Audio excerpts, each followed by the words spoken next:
Broadcasts of the City of Neenah Common Council meetings are produced by University Studios of the University of Wisconsin-Fox Valley. Neenah residents can get information about City Council meetings, City Committee meetings, meeting agendas, and other documents via the City website, www.neenahgov.org. Neenah residents can express their opinions about city issues or about these broadcasts by contacting the mayor's office, contacting their city alderman, or by completing the electronic feedback form on the city website, www.neenahgov.org.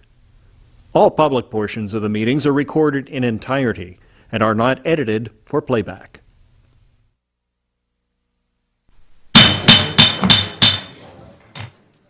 I'd like to call the meeting of the Neenah City Council for Wednesday, February 7th to order, please. Welcome, everyone, and thank you for coming. Item number one will be the roll call. The clerk will call your name, and if the people can sign in on, members can sign in on the roll call machine, please. Alderman Boyette? Here. Bates? Here. Hillstrom? Here. Lendrum? Here. Erickson? Here.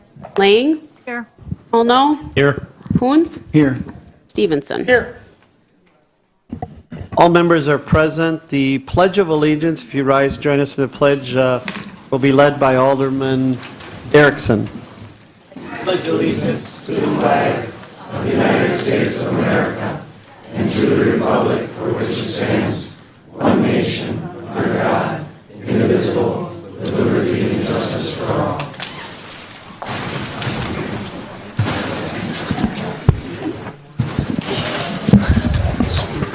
Well, good evening again. Thanks for being here. We have a special item on the agenda tonight to start out the night, and that is recognition of some Neenah Menasha Fire Rescue promotions. And tonight we are going to ask the Chief to come up front, Chief Kevin Clone, and Chief is going to honor two firefighters who are being promoted tonight. So welcome, Chief. Thank you, Mayor, members of the council. Scott and Joe, you can come up front here with me.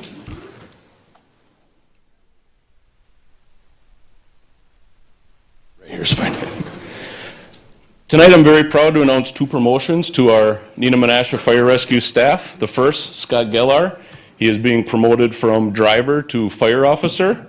And Joe Oshesky, he is being promoted from firefighter to driver. As fire chief, it's very rewarding to watch members of your team develop and hone their skills over the years and become the best of the best. They have to be the best of the best because that is what our citizens deserve. I'll introduce Joe. Driver Oshesky was hired on February 15th, 2000, and in April of 2006, Joe became a shift inspector. He moved back to firefighter in 2015 to work on driver skills to prepare himself for the full-time role as a driver. So almost 18 years to date of Joe's hire, he's going to be promoted to driver. So congratulations, Joe. Thank you, Chief.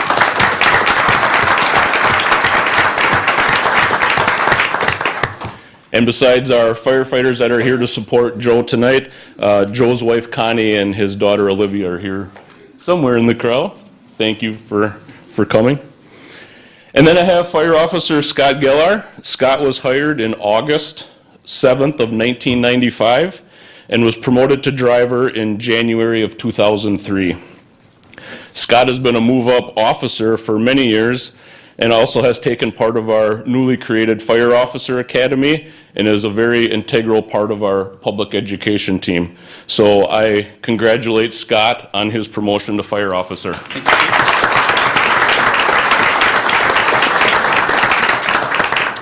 And with Scott tonight, his wife Brenda is in the back there to support them. So again, I congratulate these two firefighters. They've worked very hard over the past few years to be in these positions. And again, I expect the best from our firefighters. I know you do, and I know our citizens do. That's what they deserve. So again, I congratulate them, and thank you for allowing us to be here tonight. Thank you very much, Chief. Thank you.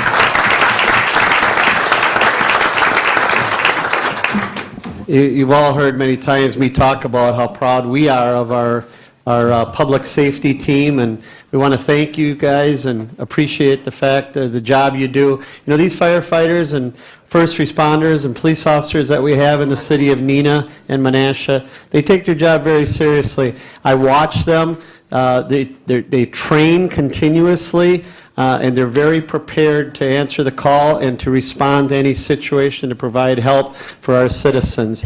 And they love what they do, and they love their job, and they love the city of Neenah and Menasha. So we want to just say thank you once again for the job you do. So appreciate it. All right. Introduction and confirmation of mayor's appointments. We have none tonight. Approval of the council proceedings of January 17, 2018 regular session. Is there a motion? Motion to approve. There's a motion by Alderman Paulno, seconded by Alderman Lendrum to approve the council proceedings of January 17, 2018 regular session. Is there any comments, suggestions, or discussion? Corrections? Anything? If not, all in favor will vote aye. All opposed will vote no using the roll call machine. That motion passes 9-0. Then item number 4 is public hearings. Tonight we will have 5 public hearings. We invite the public to come up to the microphone and speak and ask questions or make statements. We ask that you give your name and address for the public record, so that we have it for the public record. You can talk on these topics. There's item A, B, C, D, and E. I'll call out each specific public hearing, and if you talk during that time frame on that particular public hearing, later in the meeting, a little bit later, there's also a public forum section, and that's where any citizen or anyone can talk to the council on any topic that they would like. But during the public hearing, we ask that you stick to this. The council will be very attentive, and I'm sure going to write down, take questions and that, and then we'll try to respond to the questions when we get into the next portion of the meeting, which with regards to the action after the public hearing. There will also be an opportunity for Director of Public Works to answer questions and that also. So with that, I will open up the public hearing. Item A is to consider HMA blacktop resurfacing on Andrew Avenue, Geiger to Main Street, Richard Avenue, Geiger to Main Street, Geiger Street, Green Bay Road to Western Avenue, and Whiting Court off of Tuller Road. Is there anyone here who would like to address the council on that public hearing of the resurfacing of those streets? Come on up to the microphone, sir. Hi, my name's Rick Nelson. I live at 167 Andrew Avenue. And I understand you don't have your quotes in yet. And what I do have a question concerning what that could possibly cost us extra from what you quoted us or tried to quote us. I can tell you that we're going to take questions, and then I don't know, Todd, as Council President, we'll take all the information and then we'll answer them after. The Public Works Department, when they put these together, they put estimates in, and they're always a little high. So we don't, public projects, we're a municipality, we have to bid the contracts.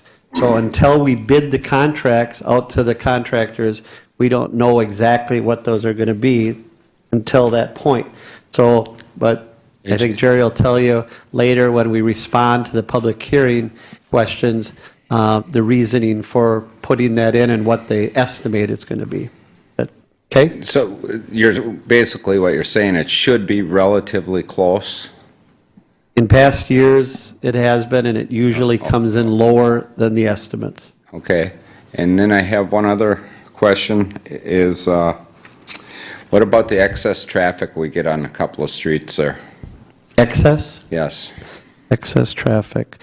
But we're going to keep a tally here of questions, and then the public hearing is an opportunity for you to speak to us, ask questions, and we'll answer them when the public hearing is completed, okay? Okay, thank you, Dean. Thank you.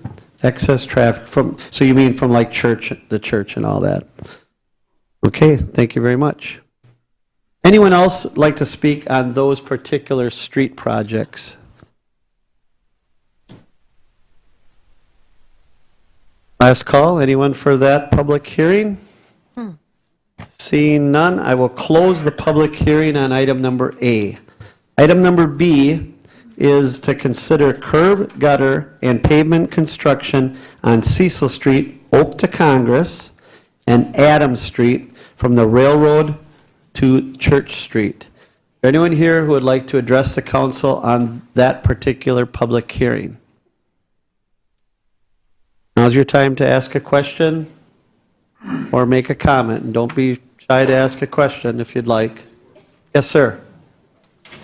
My name is Jacob Smith. I don't know if you're looking for my address or the addresses that I'm in question for. Which one? My personal? Yeah, sure. So my own and business address is 3829 2nd Street Road in Amarillo, Okay. 54963. One question I have is, you guys have a lot of, from what I was informed, there's, unsure of laterals, whether they're, it sounds like plastic or clay or cast or any of those things. When will you guys know in regards to that, on what the actual expenses will be to the property owners? When do they get a full assessment? Is that does that happen when the project is actually in process, or is that assessed earlier after the contract has been, I guess, received by whatever contractor that's going to do the job? How soon will owners know what the actual closer estimates are going to be? All right, thank you. Is that? I'm going to use a little discretion here. I just asked City Attorney if I believe it's going to be a short answer, which this question probably lends itself to a short answer at this time. Jerry, do you have a time frame? The lateral material is really what your question involves. Yeah, that and overall expense of what. Sure. Well, the overall expense, until we bid the project, we won't have unit pricing from a contractor. So at this point, it's the estimate as we provided it, which is based on our past experience, as the mayor touched on earlier. The pipe material, the lateral material, unless there are plumbing records indicating otherwise, I think on Cecil Street we're safe to assume that they're going to be clay. And if we do uncover something out in the field where it did happen to be changed at some point and can be retied into the main as it is, we will do that. And Adams Street? We won't replace it if it is a good pipe material already. Okay. And Adams Street? On Adams Street, I think you're going to be in the same boat. Most of those are going to be clay tile laterals on that one also. Okay. Okay, thank you for your question. Anything else? I don't think so. Okay, thank you. Anyone else like to speak to the council with regards to Cecil Street or Adams Street?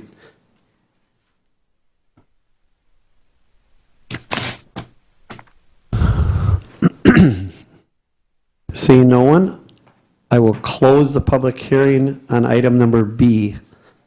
Item number C is consider sanitary sewer laterals for properties served by sanitary sewers on Cecil Street, Oak to Congress, Adams Street, Railroad to the Church Street, Andrew Avenue, Geiger to Main, Richard Avenue, Geiger to Main, and Geiger Street. Now I'll open up the public hearing. Is there anyone here who would like to ask questions about the sanitary sewer laterals that are served in the sanitary sewers on those streets?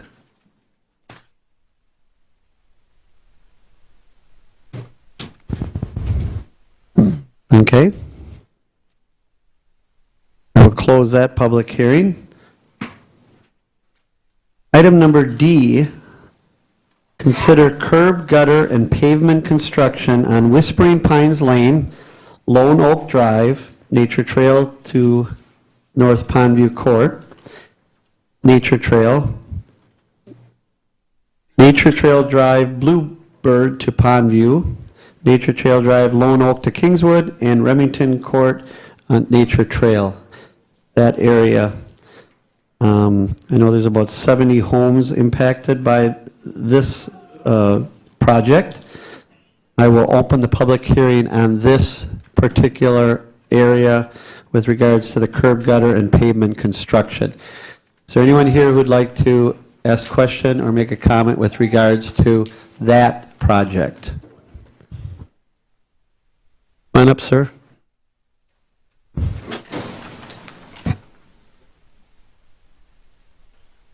Welcome. Thank you. Good evening, Steve Pable, 1618 Remington Court.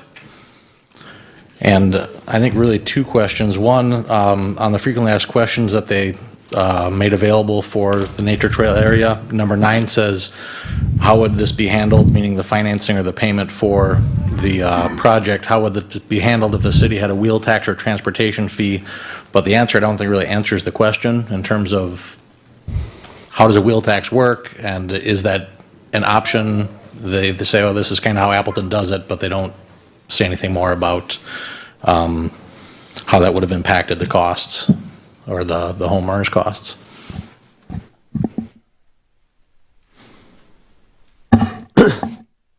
Okay, in the response, we'll get deeper into that, but I think item 9 simply says that we've had discussions with regards to changing the current street construction project, but there is, at this point, there is no proposal. Okay.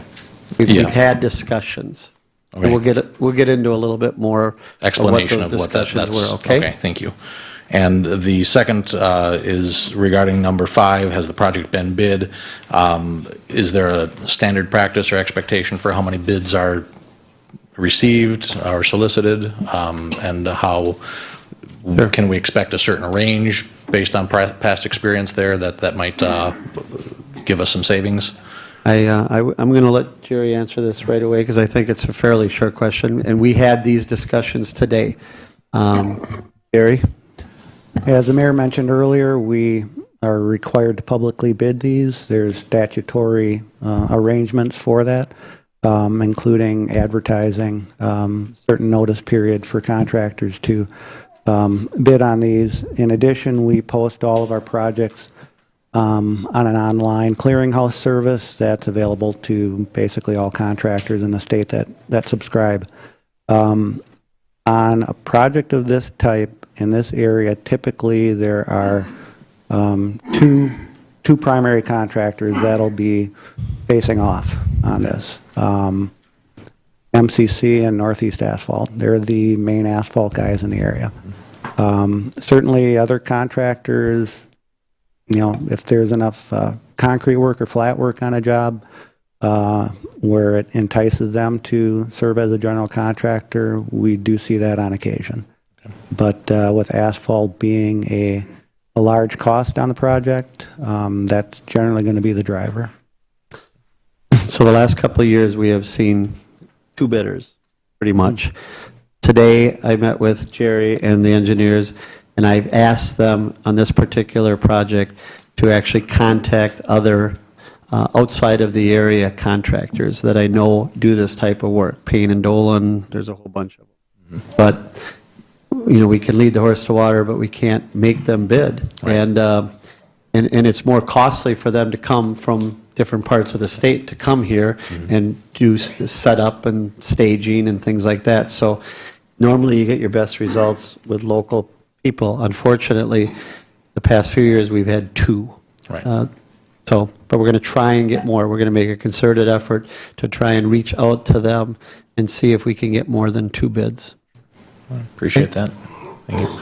And just kind of a follow-up to that, anything that you can anticipate in the current environment that would lead us to believe that the bids might run any higher than, I know they've been estimated kind of conservatively based on the mailing we got, but, you know, from even just the labor market or various other aspects that might affect that. Can you tell me what the weather's going to be? No, I'm just kidding. Yeah. Nothing that I'm aware of as far as trends in the industry that would lead me to believe that we'll be stunned in a bad way by the numbers received. Sure. Certainly any volatility in oil won't have an impact yet for work this soon. So on Jason, do you have anything else to add? No. I think the numbers that we provided are reasonably conservative, so we should be able to stay within that. Okay. Great. So it's not a thankless job because thank you. So, okay. All right. Thank you very much for your questions. Anyone else regarding this public hearing in the Nature Trail subdivision area?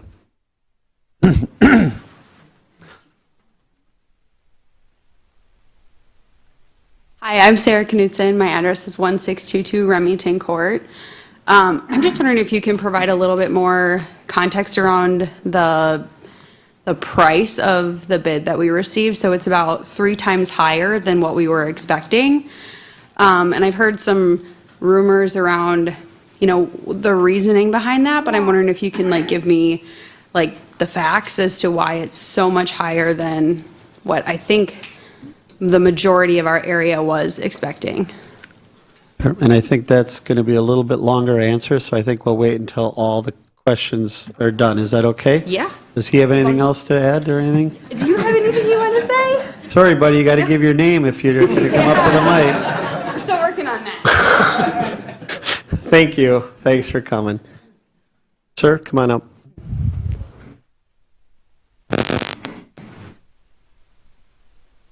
Lewis Orchard, 1372 Whispering Pines Lane. So I had a couple quick questions. So I originally got a quote when we had moved in here in the 70s, and we're now getting an estimate that's approximately 150% what we were originally being asked to pay for this. So I was wondering what was driving that, and I know that's the same question we just had. The next question I had is my understanding, if I look at, I think, number 10 in the FAQ, is that it was really a portion of this, or a significant portion, is driven by the condition of the roads and letting it wait well beyond the design life cycle of the road. I'm trying to understand what the decision criteria was that pushed that out, that is both causing those residents in this area to have additional wear and tear on our vehicles and absorb that liability, as well as the liability of the cost of improving the road at that quality. So just trying to understand the thinking that pushed that out and why we are accountable for that. Okay. Thank you, and we'll address them. Okay? Thank you very much for your questions. We're writing these down, and we'll address them all at once when we're done with the hearings, okay? Anyone else like to address the council on this issue right now? On up.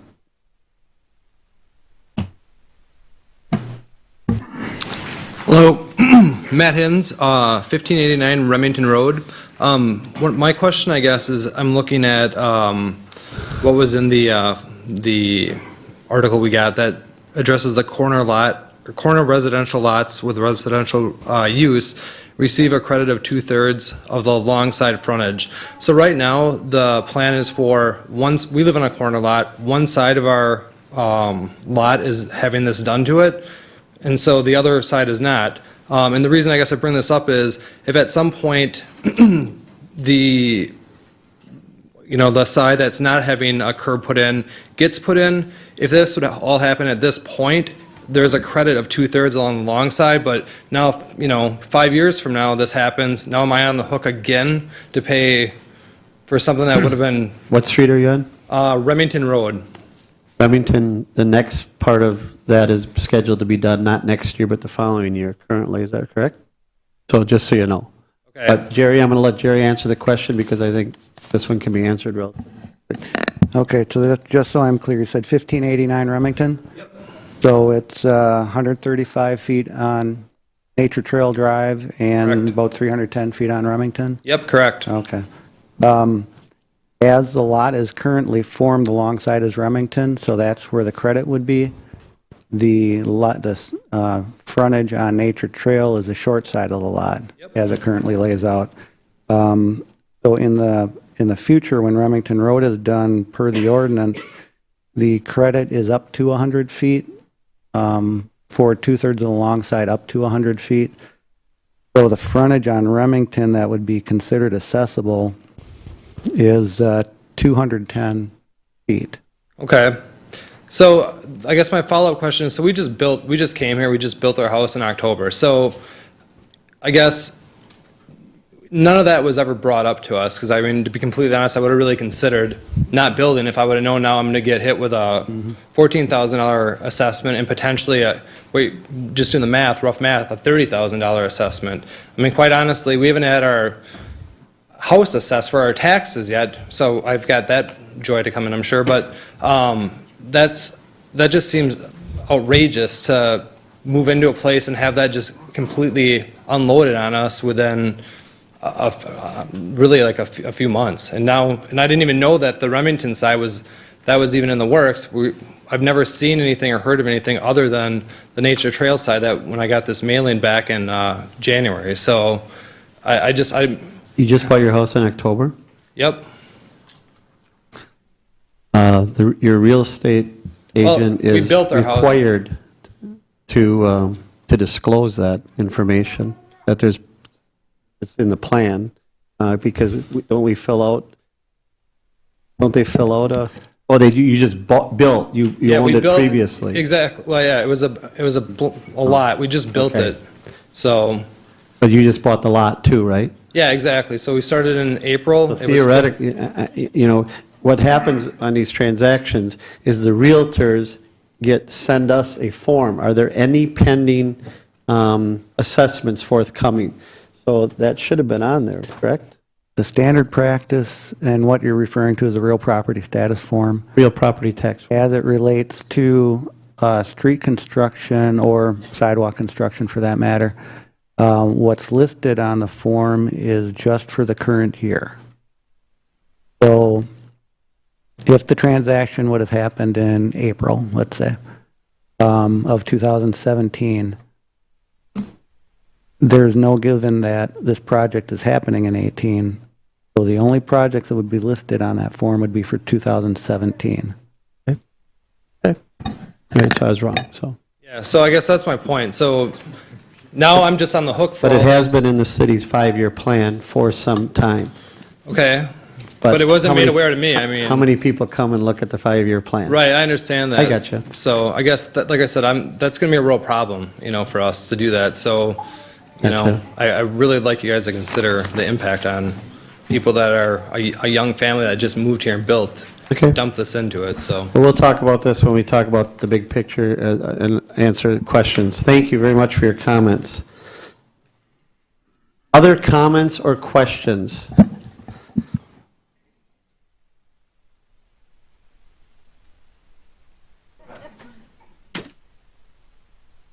Dennis Cartwright, 1363 Nature Trail Drive. I'm getting hit with $13,167. Last year, I got the card in the mail saying we were going to have it done last year at $73 a lineal foot. Never happened. I believe the council is the ones that decide what is or isn't going to be done. Okay, so they decided not to do it this year at $110 a lineal foot. One of my questions is, you look at that whole area out there, why is it so hit and miss on curb and gutter now? Half's in, half's not. Every street has got some don't. The next thing is, my lot quits right next to the city lot that the city owns. It's got a retention pond on it, or an overflow pond, I guess you would call it, from the drainage ditch out there. That's not on the thing to be done this year. curb and gutter. But yet Bluebird Court is on the end of it, and that's got all curb and gutter. So what you're going to do is stop the curb and gutter at the end of my lot, leave a section without it, back into curb and gutter again. Why? How long a section is that, Jerry? About 220 feet. In all owned by us? Corner lot on Bluebird would have some frontage on that, but the bulk of it's us. Okay. I'm just saying, let's finish it. Let's do a complete job. Do we have an answer why we're not doing that section? I spoke with Mr. Cartwright earlier this evening, and I think he raises a very good point. I just want to make sure it's on record.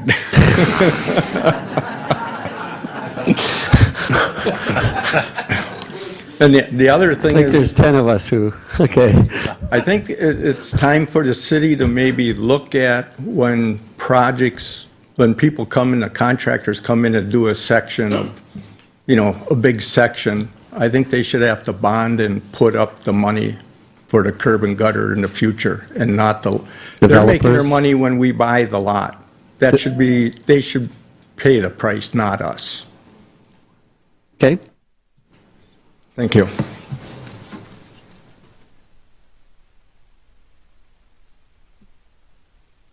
Welcome. Hello, my name is Dan McGilvery, 1380 Whispering Pines Lane, Neenah. So a couple questions.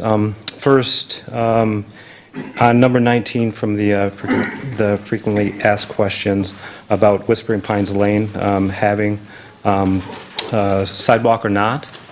It says in here that it's being removed from the project and that it wasn't part of the third edition for Nature Trail, but I have Nature Trail in my Phase 4 where it shows that all sidewalks are to be paid by the developer and that there was some pre-funded. So I guess my question is, if they pre-funded that, where is that money going? So is that getting applied to if we're not getting the sidewalks? Second question is... But let's answer that one first. Oh, okay, because sure. I think that one, we've internally talked about that, and it's not that long an answer, but Jerry, go ahead. The sidewalk on Nature Trail Drive, as it's laid out on the plan, and Lone Oak Drive were pre-funded. There was nothing pre-funded for sidewalk on Whispering Pines. Okay, that's not what it says here, but okay. And we went back and we scoured the historical, and found that answer. So that's why. Okay. Next question, kind of related to probably some of the other questions, but there was 3 options that were given us. One of them was, the interest rate is. I'm just concerned for some folks and the volatility of the market right now. So, how is the interest rate being determined? And as we know, over the course of the next 3 to 6 months, the interest rate may rise. How can those folks potentially lock in a rate that might be beneficial for them? I'm going to ask Mike to talk about how the interest rate is determined at this point and what the steps are to determine the next. Sure. Thank you, Mayor. The city, with regard to special assessment interest rates, have always had a protocol to tie it, at least within the past 4 years, tie it to the prime rate. The prime rate a number of years ago, and then it tied to the prime rate plus a factor. About 4 years ago, tying it to the prime rate plus a factor brought us to 5%. That 5% was probably an appropriate rate for a couple of reasons. A, it didn't specifically undercut or compete with banks and second mortgages and so on, which it has been an issue in the past. And secondly, it also fits in with the cost of money that the city has to borrow, because we always pre-fund these projects through city borrowing. We have an interest rate that is a part of that. So we want the assessment rate to reflect that. Over the past couple of years, we continued with that protocol. As the prime rate rose, we lowered the factor that we added to the prime rate to keep the rate at 5%. The 5% is currently the amount of the interest rate pending discussion at the Finance Committee early next month, which is the time that we always go about doing this again. So your question, the premise of your question was, is it a rate that will float? The answer is no. The council will set up a fixed rate to that, and so we will have a discussion next week, or I'm sorry, next month, early next month, to determine the final rate. The 5% number, even though the prime rate has risen, some of the other peripheral numbers, interest rate numbers have not risen proportionally with the prime rate. For example, our cost of borrowing has not risen proportionally with that. So I think there'll be a good discussion, but and I'm not going to speak for the council in terms of what they will choose to do. But my recommendation is going to be that there's not a significant reason to change it much, if at all, from the 5%. Okay, thank you. Last, maybe more of a comment, because I was talking with Jerry earlier, but I just wanted to make it, I guess, bring it up. I was kind of disagreeing with the way they calculated my frontage. So we were assessed at 111 feet, but according to the plat, it's really 95.53. So just would like them to relook at how they're calculating the frontage of our for our homes and our linear footage to make sure that people are not having to pay more than they should. Okay. Thank you for your questions. Sure. Those of you who've been following the news, when Mike said we're not going to have a floating rate, you've been watching the news about the exhibition center. I'm not a big fan of a floating rate or an arm, so we're going to fix it, right, Mike? So, okay. Other questions or comments before the council, before we have our last public hearing, and then the comment, council and staff answer some of these questions. Jacob Smith again. I think I have just a general question in regards to all of these assessments and things like that. And the question being, once bids have been approved, accepted by the city or whatever, when can we expect to get notice of the actual per square foot price that we expect to pay to make, as property owners, our own financial planning on how to do payment? Will we get notified by letter, by mail, or how are we notified when that actual cost is actually, kind of locked in, or the bid is accepted, et cetera? Jerry, can you answer that? There is no formal notification after the bids are received until the billing goes out. But we certainly can provide estimates based on bid numbers for people that are interested. With a street reconstruction such as Adams Street, it's a little more straightforward given how the assessment ordinance lays out which items are accessible. Generally, those quantities are pretty stable, so the number we can give you should be pretty decent.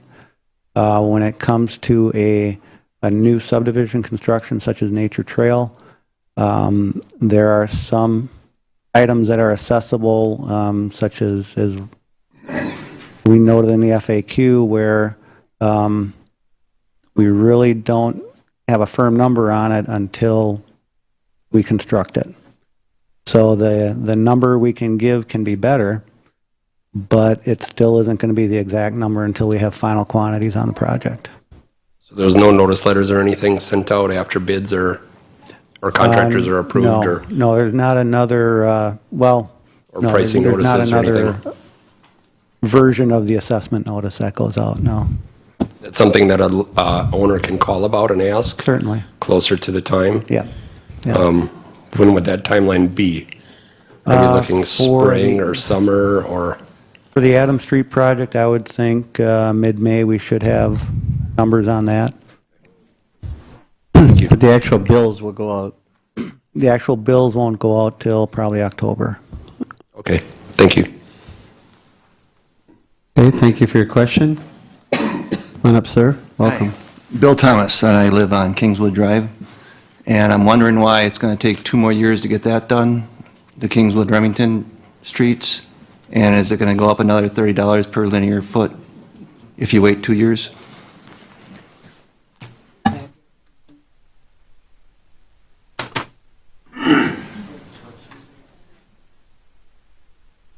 we have your address again, sir?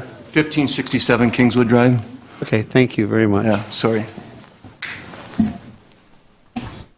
All right, we will answer that question. Anyone else have a question?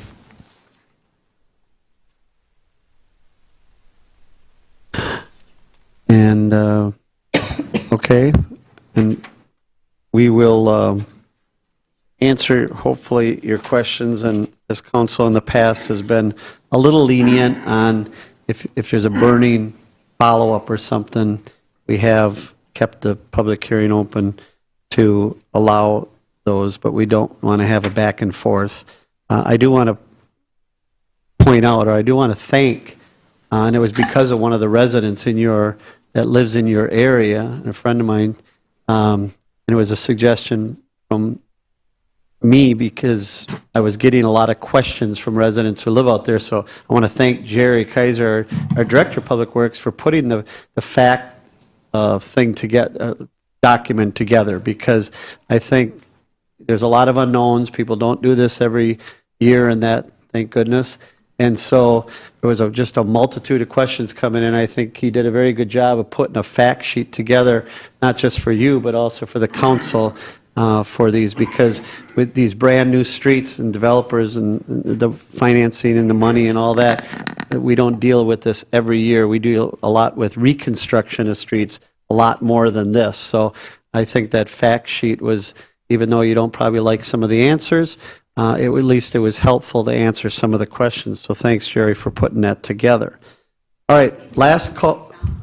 Pardon me? Where can that be found? Jerry? Jason can get a copy of it for you. Yeah, get a few copies, Jason. Did we put that on the website? Yeah, otherwise, it's on the city website under the Public Works page for street construction. We intentionally put it on there, and like I said, it was kind of through a discussion I had with a friend of mine who lives out there and was asking a lot of good questions. So we put this fact sheet together. So it helps answer some of the questions. And like I said, doesn't maybe make you any more happier about the answer, but it does give a lot of good information, which is a positive in itself. Okay, last call for the public hearing on this section. Anyone else think of anything? Like I said, if something pops up, then we get to use our discretion whether or not we want to get into that. I apologize, but this is your opportunity to ask questions. Isn't that okay? All right, seeing none, we will move on to item number E, which is consider rezoning land located along the north side of Main Street from I-2 General Industrial District to C2 Central Business District. Is there anyone here who would like to address the council on that item? Anyone here have any questions or comments on the rezoning of the land down in the downtown area by Arrowhead Park? Okay. We will close that public hearing. We will move on. Jim informs me for the council and staff to answer these questions.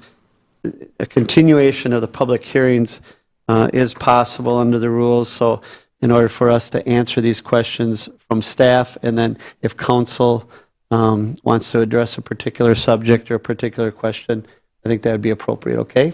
Okay, Mr. President? Yep. All right. So why don't we just go down the list, Jerry? I think there was a question about, and I do get this question from a lot of people wherever they live. Everyone's street in the city of Neenah, traffic is the fastest on their street. That's number one. I get that all the time. Dean, I live on such and such street, and it's a racetrack. So I get that all the time. And number two, we get a lot of excess traffic because of the schools. We get a lot of excess traffic because of the church. We get a lot of excess traffic because of McDonald's, whatever the answer may be. But Jerry, do you have an answer for why some streets have to pay because of excess traffic? Well, if we're referring to Mr. Nelson's question on excess traffic from St. Gabriel Church, it's It's not the only situation like that around. Unfortunately, we have high peak use sites, churches. St. Margaret Mary is in a similar situation. High volumes on Pine Street and Elm Street and Washington and other streets generally in that vicinity. So St. Gabriel sees it on Richard and Andrew and Geiger certainly. I can't say that in my time here I've had a resident complaint before about that traffic, but it's certainly something the traffic engineer can look into to see if there are any measures that can be taken to help out. The sheer volume of traffic on a street of that type isn't going to, standard vehicular traffic isn't going to, seriously harm the life of the pavement. So it's nothing where it's damaging the roadway. It's more of a inconvenience to the neighborhood. So if there are specific safety issues that are causing a concern, certainly let us know and we can follow up on them. Alderman Bates, you have a comment? Thank you, Mayor. I guess another question to the Director of Public Works. Since we do have a school and the church there, the timing of this, is it something that can make sure that we're not doing it at the lowest level, which would be towards summer? The way we're planning to lay this project out, given the amount of time needed for the work involved, is to get it started early. So we'll be working at the end of the school year, probably in April, I would say. But we want to be done before school starts in September. So will we have access for school buses to get in and out while some of this work is going on? Jason's been in touch with representatives at the school to make arrangements on that. Thank you. Okay. I talked to the father at St. Gabriel Church about that, and he said, you still have to go to church on Sunday. You have to get there, even the construction.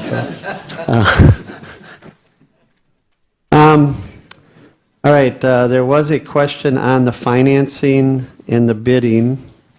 We touched on it a little bit. The financing Mike talked about. There's a lot of different reasons. People can go to their own financial institutions. We try to give the terms, the best, good terms.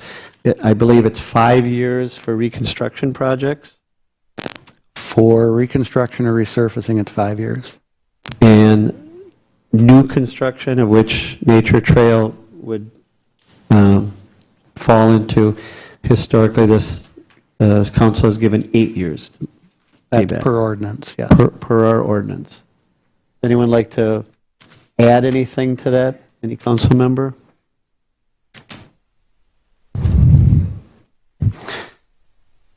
With regards to bidding, there was a question, and I touched on it a little bit, that we are bound by state statutes with regard to bidders. We don't get a ton of bids on this type of HMA blacktop project. So there's 2 in the area.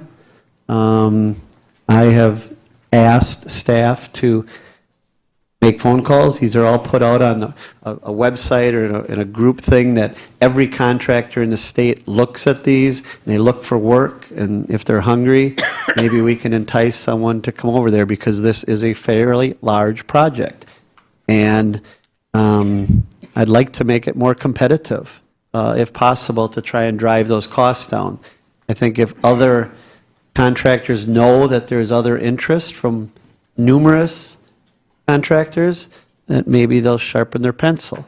But you all know what I stated earlier. It costs a lot of money if I'm located in Wausau, bring a crew here and, set them up here for weeks on end, maybe staying in hotels, things like that. So it is what it is, but we follow the bidding regulations from the state of Wisconsin. Anyone else? Alderman Bates. Thank you, Mayor. I believe Mr. Pable had a question about the option of, several of them have talked about the idea of the wheel tax. What is our time frame on that? What's the next step that we're going to review on how the these sorts of projects could be funded in another way, what's our, if you want to explain what our kind of next step and time frame for that is? Okay. I wanted to, okay. I can start. I'll just, this council, I along with maybe one other alderman, we've talked about alternatives to the current structure of street assessments in the city. Every year at this time, we get more people in this council chambers than we do all year for all of our meetings, and it's because of street assessments. Some of the other communities around the state have taken actions to change street assessments. This is the common practice around the state of Wisconsin, for the most part, is how we do it is pretty much the norm throughout the state. A lot of states are changing to a wheel tax, you know, sometimes it's voted on referendums, sometimes the council. There's an alderman, myself, have had, without getting into a lot of the details, but I've had discussions about a transportation fee. We've spent a lot of time on it. We've looked at the state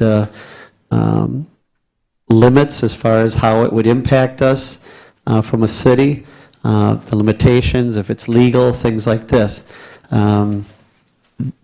One of the aldermen has had a proposal to actually lower the one-third, one-third, one-third for street reconstructions to an 80-10-10, where people would pay 10% on one side of the street, 10% on the other, and the city would pick up 80%. And that's a viable package too. Under that scenario, we would borrow more money and the taxpayers would pay more debt service. So there's about 2 or 3 or 4 plans floating around. The transportation fee has not been refined as of yet. Simply put, in breaking down in its simplistic form, the concept was to replace the dollars that are made up with street assessments with this. It's not to make more money, it's not to do more projects, it's to replace the money that comes in under the current system. And it simply, in its most simplistic form, would be everyone in the city would pay, if they were residential, would pay about approximately $40 per year in a transportation fee. Small businesses would pay a little bit more, probably like $100. A little bit bigger businesses might pay more, maybe to $300, and the Walmarts of the world would pay maybe $4,000. We haven't figured out those numbers yet. But the important part is the residential payers in the community. And I believe that it's possible that we could get them to a steady rate of approximately $40 per year. So over 20 years, that would be about $800. So clearly, it's a lot better fiscally, financially for a lot of people, but we're working on that. I plan on unveiling something probably in early April or May, for the council to look at that proposal, and then maybe some other ones if someone else comes up with something else. The bad news is it's not going to help this year's assessments. It's not going to help those that are in the pipeline for this year, just like a wheel tax. And when Appleton did their wheel tax, the people that paid the street assessments the previous year, they were unaffected by that wheel tax. They still had to, the council made a decision at a point in time, and the next year it became a wheel tax. They still had to pay the wheel tax. Within our proposal, I say that for the first 3 years, the people that paid the last 3 years don't have to pay for 3 years or something. But it's not a lot of money, but it's the principle of the matter, in my opinion. But so the discussion, Alderman Bates, I'm hoping to have a refined proposal sometime probably in May. Okay? And Alderman Stevenson. I think it's important, though, that I didn't hear the mayor reference it. The Appleton wheel tax funds road reconstruction, not road new construction. So those of you on nature trails in the area that I represent, myself and Alderperson Hillstrom and Alderperson Lang, the wheel tax or transportation fee or whatever it is that we're going to end up discussing the discussions to this point has been loose terms to mirror Appleton. Appleton's fee would not help you in the new construction. It would help you if you're here, hopefully 60 years from now, when we reconstruct the road, because if that wheel tax was in place at that point, you would not be assessed for reconstruction. Thank you for that point. It would not fund new construction. And Mike, the As the way Appleton does it. Now, we could change that, but the discussions to this point have not included. And the legislature, they've had discussions about limiting the ability of communities to institute a wheel tax. Is that right, Mike? Or force a referendum? Correct. Or say that it must go to referendum. But that's the legislature saying that. So, but the bottom line is there has been some discussions. I have broached it in my last newsletter. For those of you who got the last newsletter, I asked for people's to give me some feedback.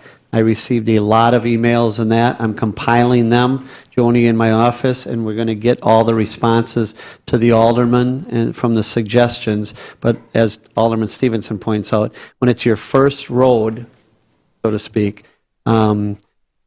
it's not part of that.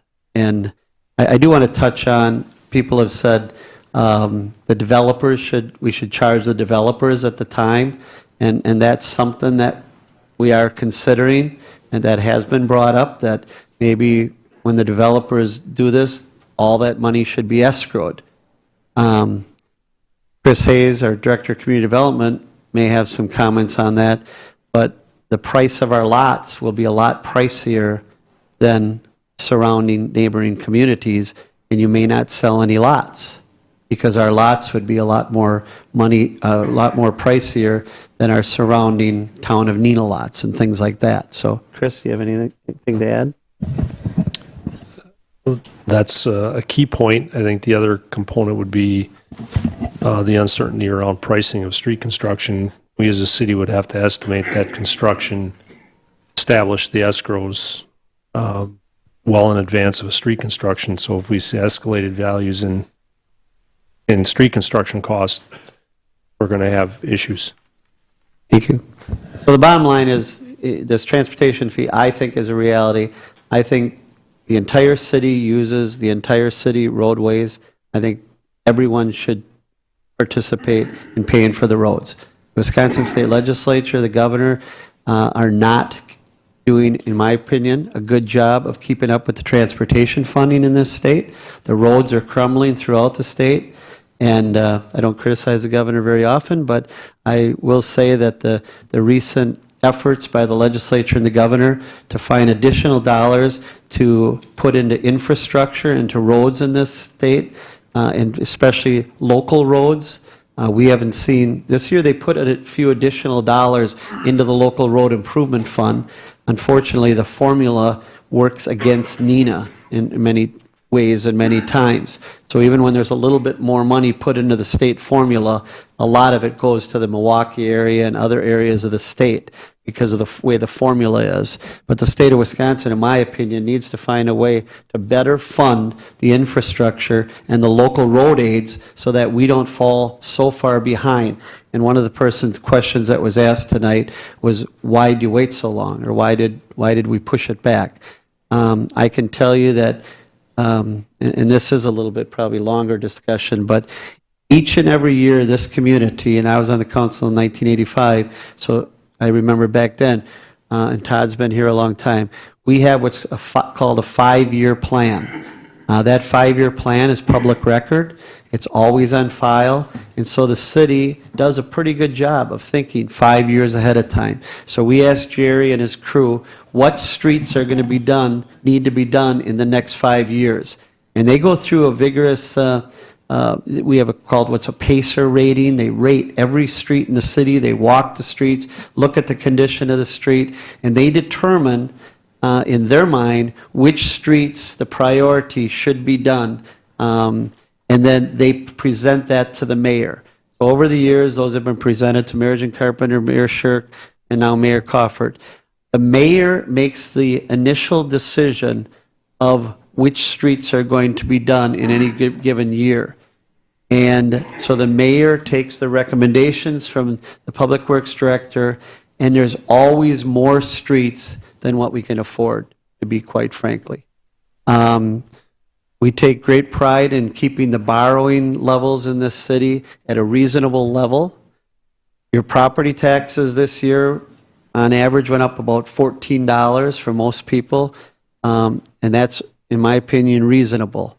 Property taxes here, I know I'm on a soapbox here, but property taxes in the city of Neenah, if your house was assessed at $150,000 in 2011, and it's assessed at $150,000 in 2018, your taxes are about $296 less than they were in 2011.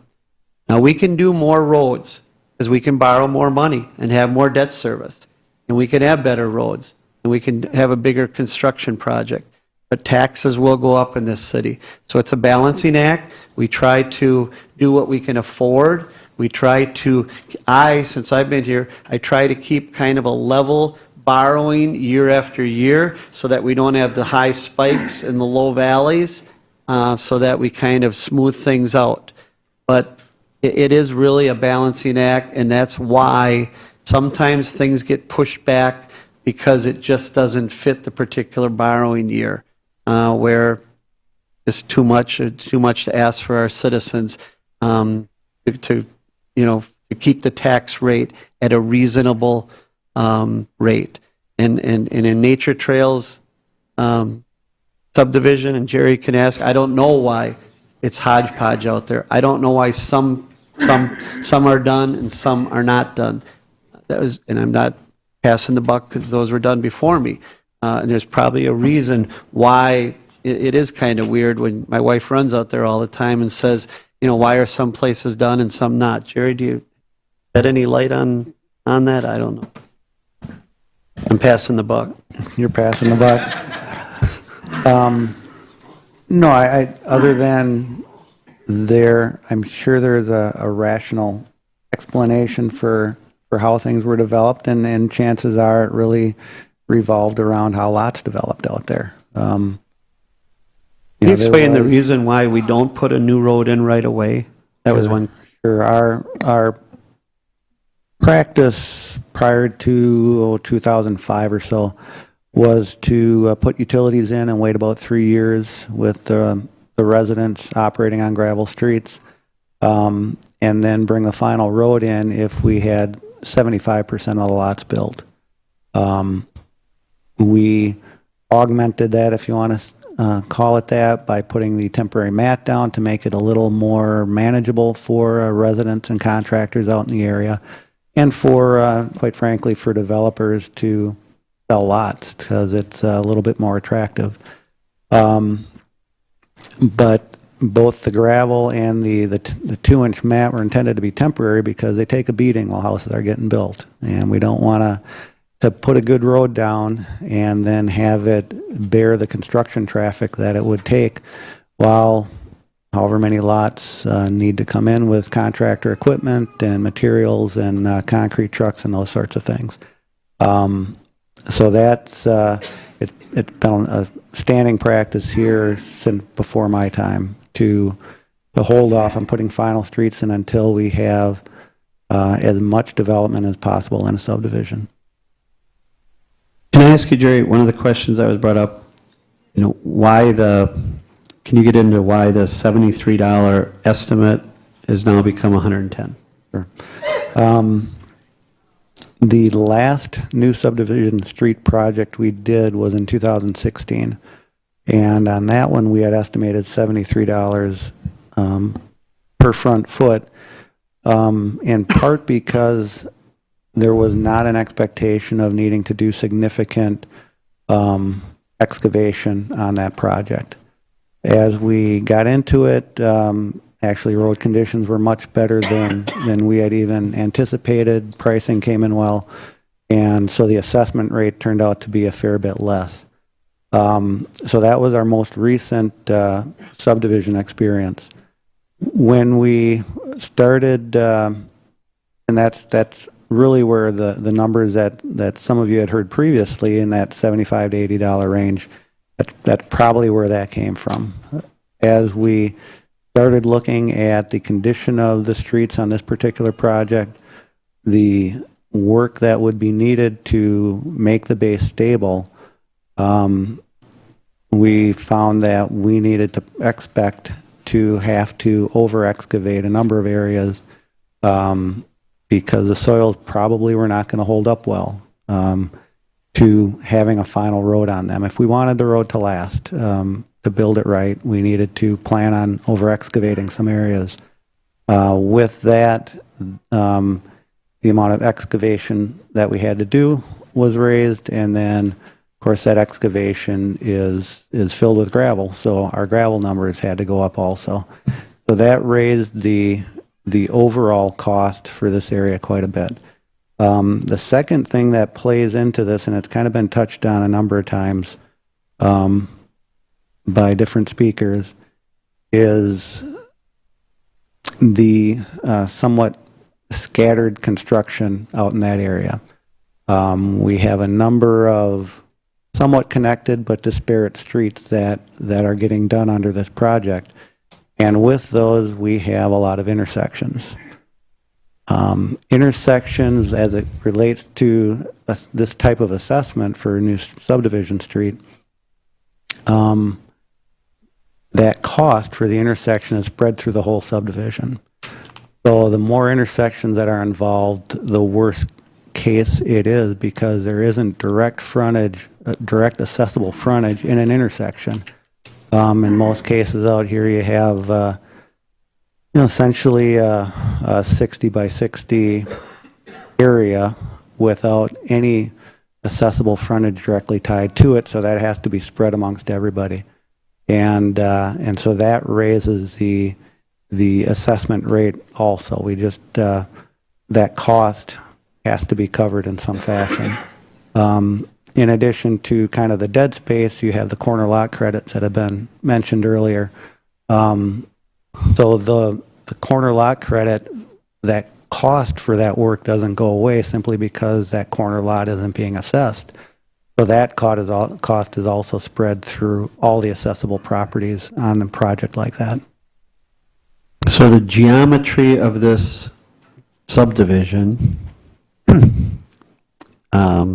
is part of the reason that this is paying a little bit more, is because of all the corners, all the intersections and that. And if you drive out there, you notice that. And this was the toughest part for me to understand, because I look back, I didn't do well in geometry, but it makes sense when Jerry explained it to me. So that is part of the cost, and that's shared by the entire total cost of the project, correct?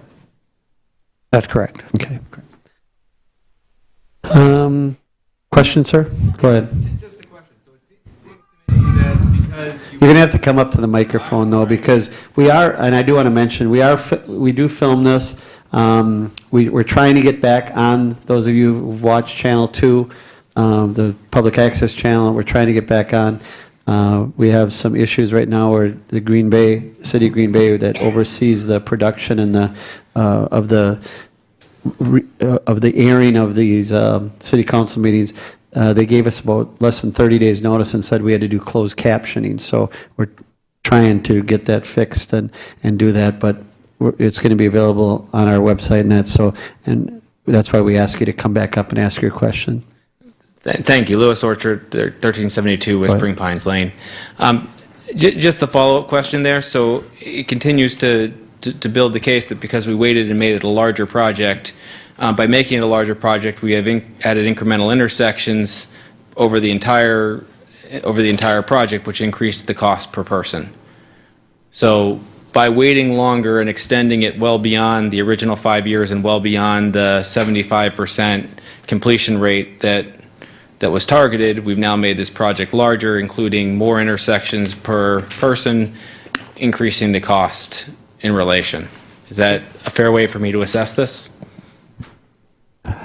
I guess the phrase "making the project larger," the streets that we're planning to do were the plan going in, so it's not like we increased the number of streets or the length of the streets that were involved. But if by your comment you're related to the phasing of how streets were done prior to this and what was left over to complete, I think that's valid. So we're absorbing the cost of the way that you've chosen to structure this.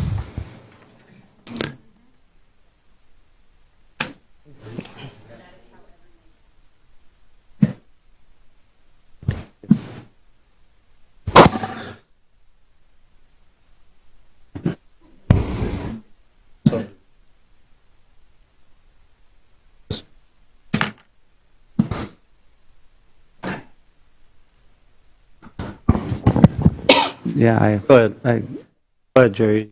Anything or not? Bill. All right. We'll try, Alderman Paulno and then. I just want to comment on that because I agree 100%. That's exactly true. But I just want to say as an alderman, I mean, we make decisions on a whole host of items that culminate into the budget book, every property tax item. So it is our decisions that impact the cost. And this is no different than any other garage or like a garbage truck purchase, fire truck purchase. And me personally, we read as much as we can. We do as much study as we possibly can. We do the best we can. And I understand that. And so you're right. I agree 100%. It is our choices that made that decision. And there's a lot that goes into it. So I just wanted to. And I'm certainly going to remember that, Alderman Jane, Alderman Todd, and Alderman Hillstrom.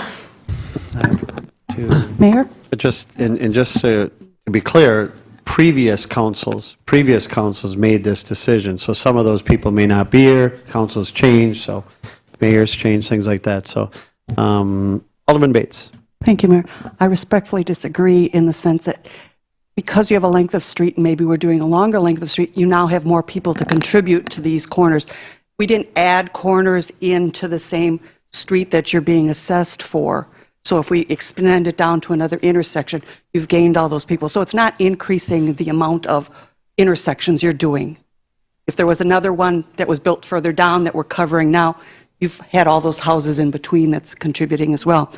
The other thing I want to say is sometimes we put off a project, especially one of these that has a mat to start with, and my house didn't have a mat behind it. We got slammed with a $16,000 one shortly after we moved in.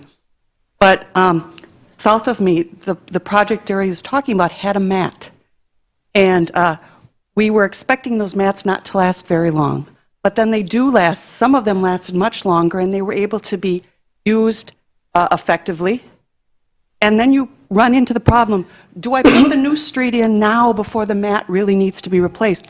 Can I stretch it out another 5 years? So whoever's there might be able to get 5 more years out of that first mat before we put in the street. So you're essentially stretching out the length that you'd have to pay for, how long your street's going to last in the long term.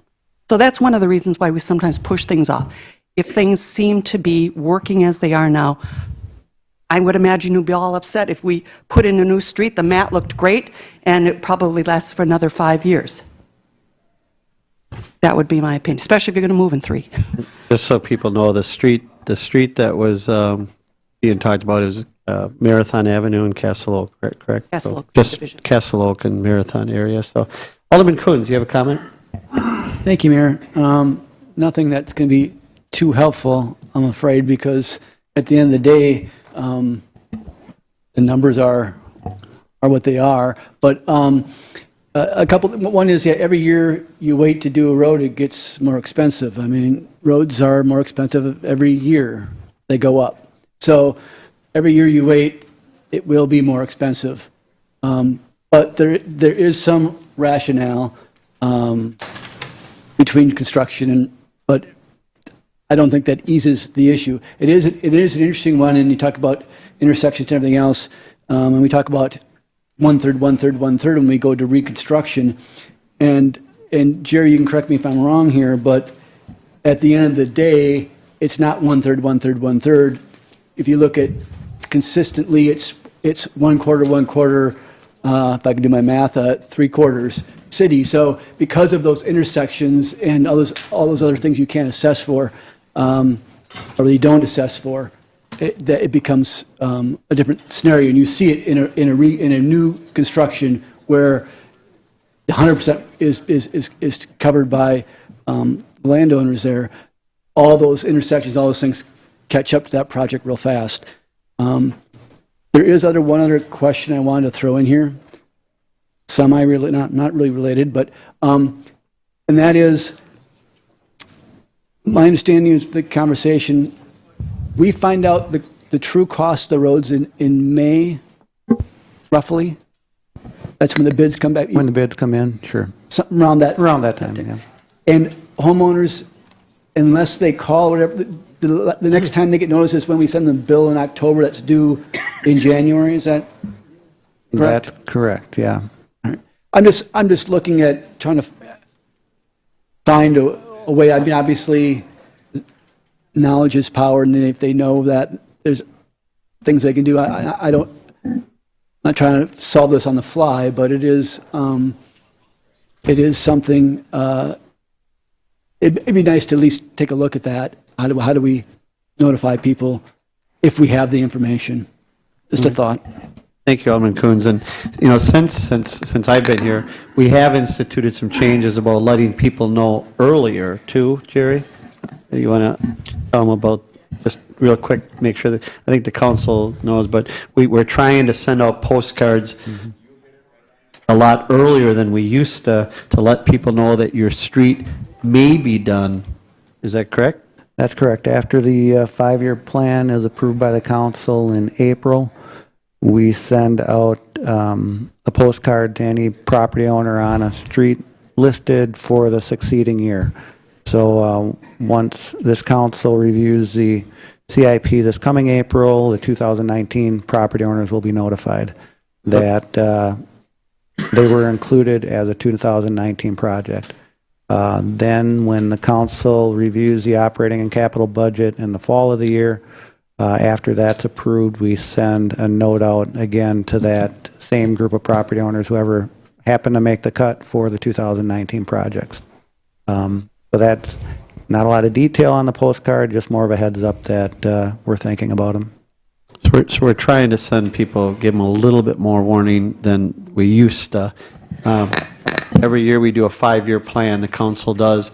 These books are available every year. In April, the council meets and we try and project out for 4 years from now and let people know that their street may be on the list. Not necessarily, may not be done in 2020, but it's projected to be done in 2020. Normally it doesn't get moved up. Many times it's moved back a year. But we try to give as much notice as we can. We're giving more notice than we used to do. We have a couple more questions, and then I think we'll talk. There are some alternatives that maybe, I don't know if we want to get into tonight, but I guess I'm going to broach a few of them that have been talked about. So Kingswood Drive, there's a question, when's Kingswood Drive getting done? That is in the capital improvements plan projected for 2020, correct, Jerry? That's correct. For 2020, Kingswood and Remington. So that answer gives you at least that. Pardon me? Is the price going to go up in 2 years? 30 bucks? Well, construction cost could, when you look at those particular streets, if you're looking at sheer ratio of street construction to frontage, they're really pretty good. So from a unit price, they should be all right. Simple to build, very straight. Is that on record? Yeah. So if you can move that to 2019, that's nice. Okay. But just to give you, think about that, those of you who live out there, it's house after house after house after house without no intersections. So it's going to be less costly to construct that street than it is the streets we're talking about this year. So it's pretty easy to see that. and the city has the retention ponds in that area too. And so we will be assessing ourselves, so to speak, for those retention ponds, because that's a question. Well, and all citizens. Yeah. You're not the city isn't this unknown entity out here that has cash, piling up. You are the city. So when we assess the city, you will be participating in a 1/8,800th, because that's how many properties we have in the municipality. Yeah, So good point. you will participate in that. Sir, come on up to the microphone real quick. Thank you. State your name and address, please. My name is John Christine. I live at 1624 Remington Court. Just to touch on briefly what you just said, the ones that are scheduled for 2020 then are going to be obviously cheaper because they have less intersections. However, now we're absorbing the cost of all the intersections that still they use. I'm just wondering, how is that really fair to this year's billing, if you will? If we could add all of them on, would that reduce the total number of intersections for everybody to, it increased the number of intersections, but wouldn't it reduce the cost per resident when all of those residents use the same intersections? For example, I live on a court. Per the ordinance, I get billed for a 25-foot setback to make it more fair, because obviously I only have a limited number of frontage, which I understand, but that's because I use the same roadways. They're using the same roadways that we're essentially paying for this year, but because they're going to get assessed next year, they get what should be a discount because they don't have as many intersections. I'm just wondering, why can't we just do the entire subdivision, just get it done with? Well, I don't know if the city attorney is going to let me, but part of and I've had some discussions with some of my friends who live out there, and I've had some discussions with Alderman Stevenson, and Alderman Stevenson's kind of leading a charge here to look at alternatives, to look at some, how can we? I think the question on, is there culpability by the city because we extended it? That's a legitimate question. So did the cost not add because we waited? Because we wait on a lot of streets, to be perfectly honest. So, but because we waited, is there more cost incurred because the road is lower or higher? I don't fully know. And I've learned a lot during this because, I understand, those same people put in temporary aprons. Now you all got to have your aprons out and put in real aprons. And the reason that is, just so people know, is that we don't know where we're going to put the street 8 years later. So we tell the people who live there, we tell the developers, the contractors, put in a temporary apron because it's going to get torn out because it's got to match the level of the street when the street's finally put in. So everyone understands that, but I was told some people still went and put in a $1,500 apron or two, back then, and we're going to tear it out because it has to match up. So Alderman Stevenson and I have been kind of talking about some things. I've asked Director Kaiser to look at some possible alternatives. So the plan will be, I don't know, I'm having a senior moment here, but tonight's the public hearing. The next meeting is that correct, Mike? Will be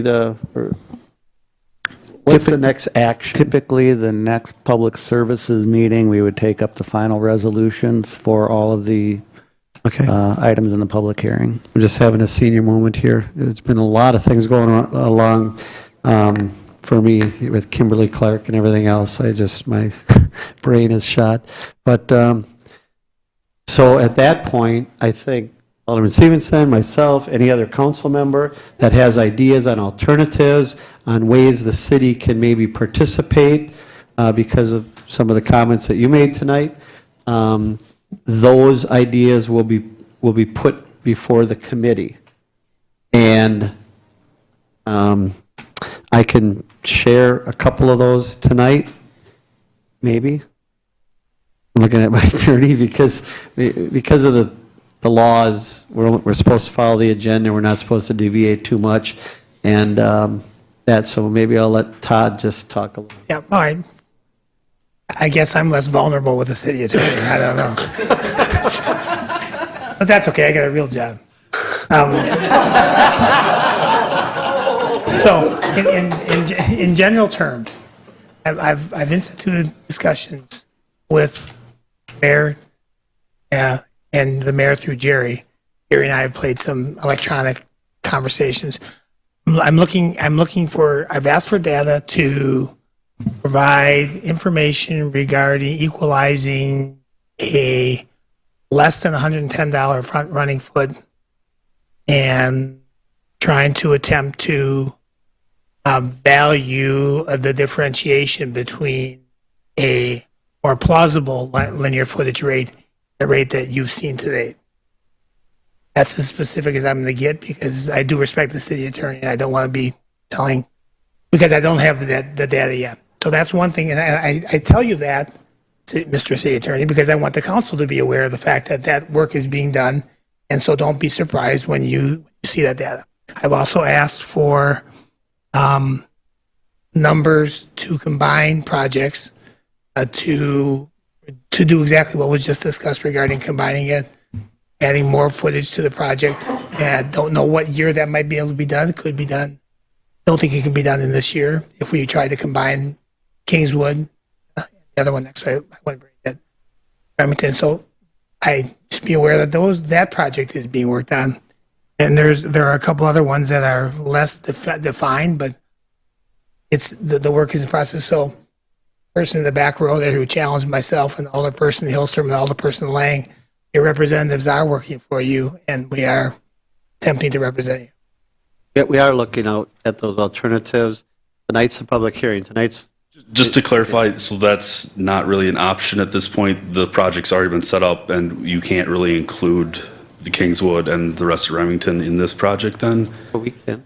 That would be you have like notifications and stuff. Well, right? people in Remington would not know that it's going to be done this year, so it would be they would find out, in a very short time frame. So That is something that you could look into. something that we could look into.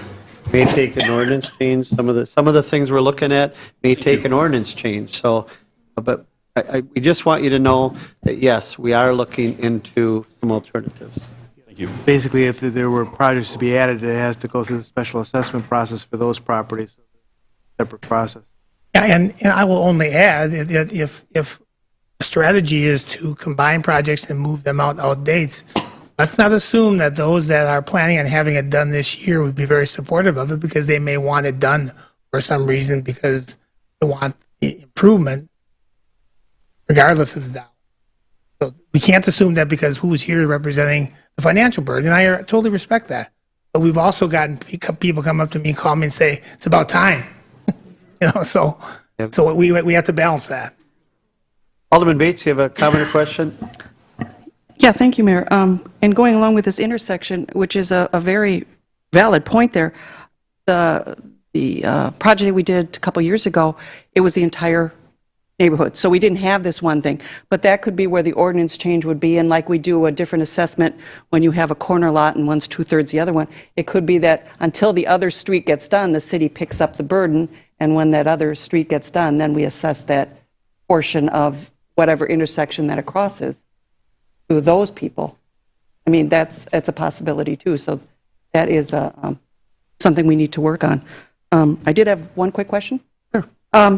I seem to remember that, Jerry, when we get to the point where we're getting final numbers on, we do recheck frontages at that point, because the gentleman, Guillory, I think it was? Yes. Was saying that he thought his frontage was different than what it was. So we do recheck those, don't we? Certainly, we'll check anything if people question how we had calculated the frontage, absolutely. Thank you. I do want to also say that, the one thing you have to be careful when you're an elected public official, and I've been doing this for some time, is you got to be careful about setting precedent. And so, what you do for one project, one section of the city, certainly in my years in Madison and that, we were always concerned about that, setting precedent and for future councils and that. So you do have to be careful. You got to balance all that. But I think, I know there is a general interest in trying to find a solution to lessen the blow for the Nature Trail subdivision. I will say that. And that's because there's a lot of discussions going on. So the bottom line is, and we won't be able to fit y'all in the Hauser room, but there will be another meeting coming up to discuss exactly that, alternatives and final assessment report. And that is tentatively scheduled for? That would be the 13th, February 13th. February 13th. And you can all, bring your Valentines and do a city council meeting or city committee meeting. But that meeting will be held Tuesday night at 7 p.m. We'll probably have it in here instead of the Hauser room. But that's going to be the night where we're going to be able to explore, because we're going to notice it and say that we're going to talk about exploring alternatives and that. So that will be the night that we'll get a little bit deeper into possibilities. And I can tell you that, some of the things that were brought up tonight have already been discussed behind the scenes. But we're also talking about lengthening, we can change the ordinance and lengthen the payments from 8 to 10 years, for instance. We can change the interest rate, special assessment rate. We can combine projects. We could do things like maybe do the project and upfront the costs and defer the assessment. There's a lot of things that we can do, but we can't talk about them too much tonight. So, sir, did you want to come up and make a comment? Welcome. Thank you. Jason Fausler, 1391 Whispering Pines Lane. I guess two parts. With the sidewalk being taken out of this plan and having to redevelop my apron, do I need to place down a sidewalk on my apron across my driveway in anticipation for an additional sidewalk coming down the road sometime in the future, even though there's one not scheduled to be done at any point in time? We always encourage that, just because council positions may change on sidewalk installations on particular streets. So we do always recommend to property owners that they include the sidewalk section through their driveway. Okay, so even though it's not budgeted for or set to go for now, things may change down the road. That's right. And the second thing with this, it may alleviate a lot of pressures. I know you spoke to it earlier, Mayor. If I'm purchasing a house for, say, $200,000 and know there's an assessment coming down the road, but we can't give you an exact quote, may or may not set me up to purchase it, but in like another gentleman's incident, they didn't have to make him aware because it wasn't set for the upcoming year, and that's kind of seen as backdoor. So if there's a way that the council could establish, even say a $10,000 or $12,000 towards the developer, whether it costs a little bit more or fluctuates, at least I know as a purchaser of a new house, that cost is already built in. So I'm not going to have to pay anything else. Everything's already paid up front. If the road gets redone or reestablished, it's already paid for. And that's obviously if I end up paying more up front over the course of everybody else's properties, it should plateau at an even keel. So maybe just be something to consider moving forward, because that alleviate everybody's pressures when it's just an upfront payment. Okay, thanks. Thank you. Any other comments regarding any of the questions or anything that we heard tonight? Or Alderman Coons? Thank you, Mayor. We've been talking a lot about, hodgepodge things and how we consolidate projects.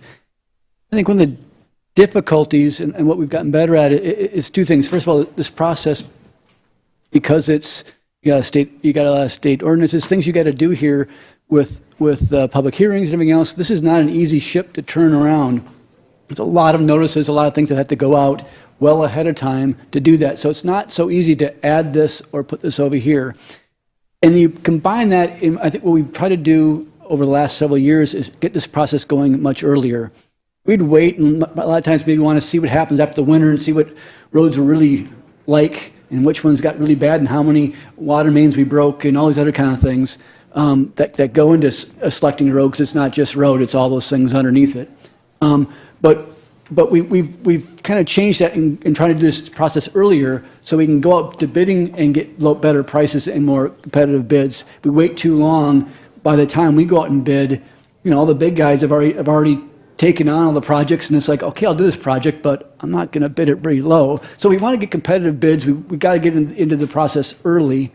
To do all those kinds of things, we got to make decisions. I mean, decisions start in November of last year of which roads we're going to do and get that into borrowing, which then happens about now. But all the notices had to go out, a month ago. I mean, so this process gets very, very cumbersome. It's one of the reasons I'd love to change it, because it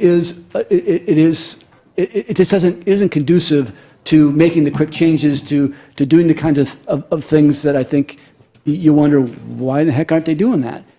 So it gets more complicated. I don't want to use the old "it's complicated" thing, but there is many different pieces here that make that to make doing what seems so obvious, to make those choices sometimes because they're made so far ahead and in pieces. I know we've talked about this a lot, and I didn't want to get that out there. Anyone else have any comments tonight? I talked to many people during this process. Some people just bought their homes. They didn't know about it. There was some that a person who bought in a month after the notice went out to the old person in April, and they didn't pass it on. So, I mean, I know it's too much to ask people to come down to City Hall and check the 5-year plan, but I would encourage, if you know people who are buying a house, tell them to go down to the city or in the community, wherever they're buying, whether it be, and find out if there are any future assessments being looked at. The 5-year plan is on our website. It's available. I know people in their everyday lives aren't going to look at it, but when you're purchasing a home in that, I think it's real important to do that. So, with that being said, I'm going to just tell people that.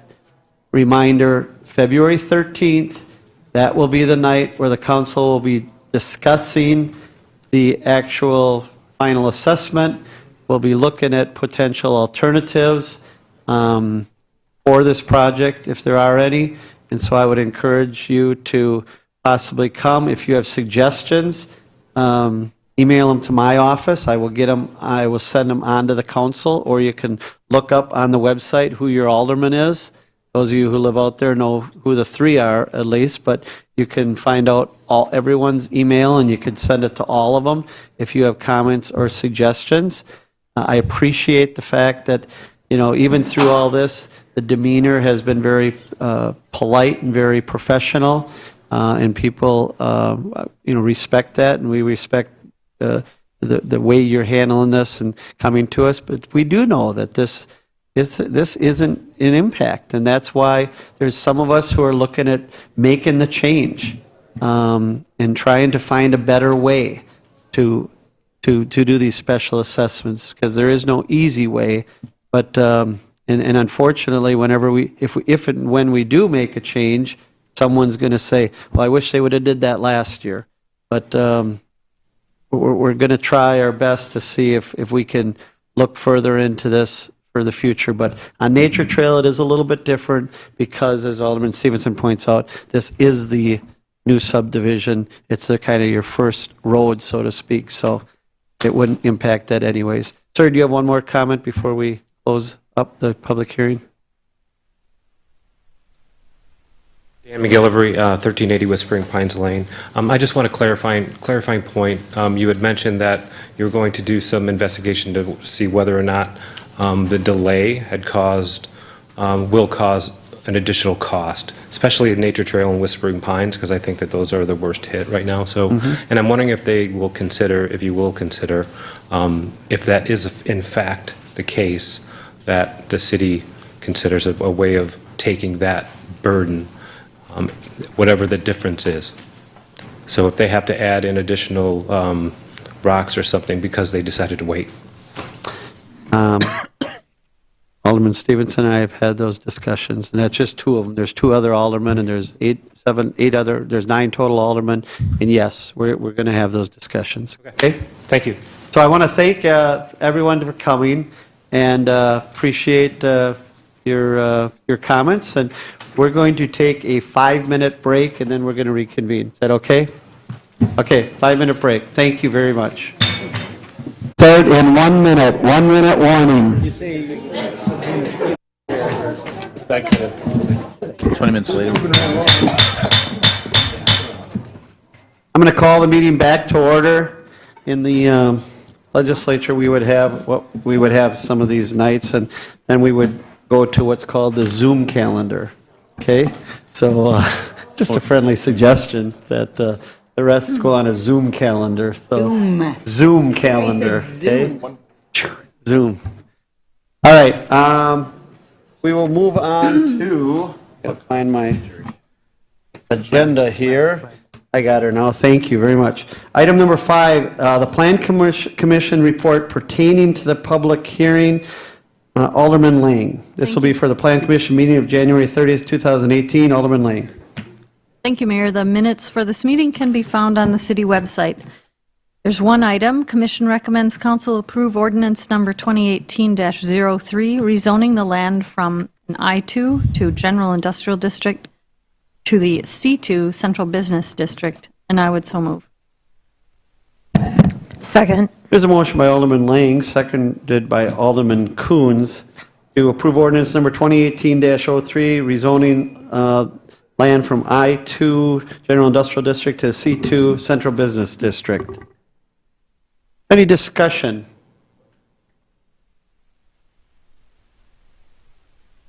Alderman Paulno? Yeah, a question on this.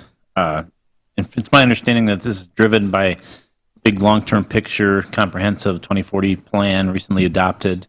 My one concern, and I know Deputy Director Schmidt had answered an email in regard to one of the property owners that this impacts, and that the normal letter was sent out for notification of this. But how much, considering that property is not normal, I guess I would say, normal being there's other factors involved with that property that we discussed at length. How deep will this impact their current business? Because I don't know, and that's my only concern. But they wake up and do something, and then all of a sudden, Yeah, it really won't. The uses, the one private property, the warehouse that's still there, that's within the rezoning, that particular type of use is still allowed within that zoning. That C2 zoning classification does require a special use permit. So for the most part, their operations wouldn't be affected. If they were going to extend or expand the building, then they'd probably have to come through a special use process. So their day-to-day functionality, nothing will change. Okay. No change. Thank you. All right, thank you for the question. Anyone else? Questions or comments? Seeing none, all in favor of approving the ordinance 2018-03 will vote aye. All opposed will vote no using the roll call machine. That motion passes 9-0. This takes us to item number 6, which is the public forum. The public forum is an opportunity for people to speak to the council on any topic that they would like. With that, I will open up the public forum. Come on down. We just ask you give your name and address, and keep your comments under 5 minutes, please. My name is Matt Cranebuell. My address is 875 3rd Street. I just wanted to go over our proposal to do a European car show downtown Neenah, August 4th from 1 p.m. Initial vendor load in till 7 p.m. Doing this to try and bring the European experience that we have at our sister show in Jeffersonville into the Neenah area, get people to stay in the hotels and get them out to enjoy the city here. And available to answer any other questions anybody may have on the event. Thank you very much, and thanks for coming to the committee meeting and answering a lot of questions, and that it was very helpful. Anyone have any comments or questions? Well, okay, I'm sorry. we have to close the public forum first unless someone wants to ask him something, but we'll take your comments and then we'll, right after that, there's an opportunity for the council if someone would like to say something. Thank you very much, though, for Thank coming. you. Anyone else? All right, seeing no one, I will close the public hearing. And then Mayor, Council, consideration of public forum issues. Is there anyone who has any comments? We do appreciate the fact you're willing to come again and shows you're committed to this project, and you seem to have it well thought out. There's been some suggestions in that, and I think James is going to work with you, with staff, and we're going to try and make this a good event and cool event. And heads and beds is something that is really important to the tourism, the vitality of the tourism industry, and that. And it's a great, sounds like a great project. So thank you. Is there a motion to amend the agenda? So moved. You want to do that by voice vote? Move to amend the agenda to report out item Roman numeral, I'm never good at this. 9 sub B sub 1. Second. There's a motion and a second to amend the agenda to report out item 9, print B, print 1. And a second. Who is a second? Yeah. Alderman Boyette. There's a motion and a second. Alderman Pono. Just process-wise, I just think moving forward, we just had a note that this, of some kind, this is just confusing. If you look at this, the agenda is already written to have this item as it is, and I understand the clerk had explained it. I just think for the public it's confusing, and I think it's redundant. If we had a note there say, if upon passage out of the Special Finance Committee, this is how it'll be, it's more clearer, because we're making a motion for an agenda that's already written, so not really doing anything with this motion. So. Okay. That's a good suggestion. We can look at changing the rules, so thank you. There's a motion and a second voice vote. All in favor of that motion, signify by saying aye. Aye. Opposed, no. That's ordered. That brings us to that item, 9B1, report of standing committee and consideration thereof. Special Finance and Personnel Committee meeting of January 17, 2018. Chairperson Paulno.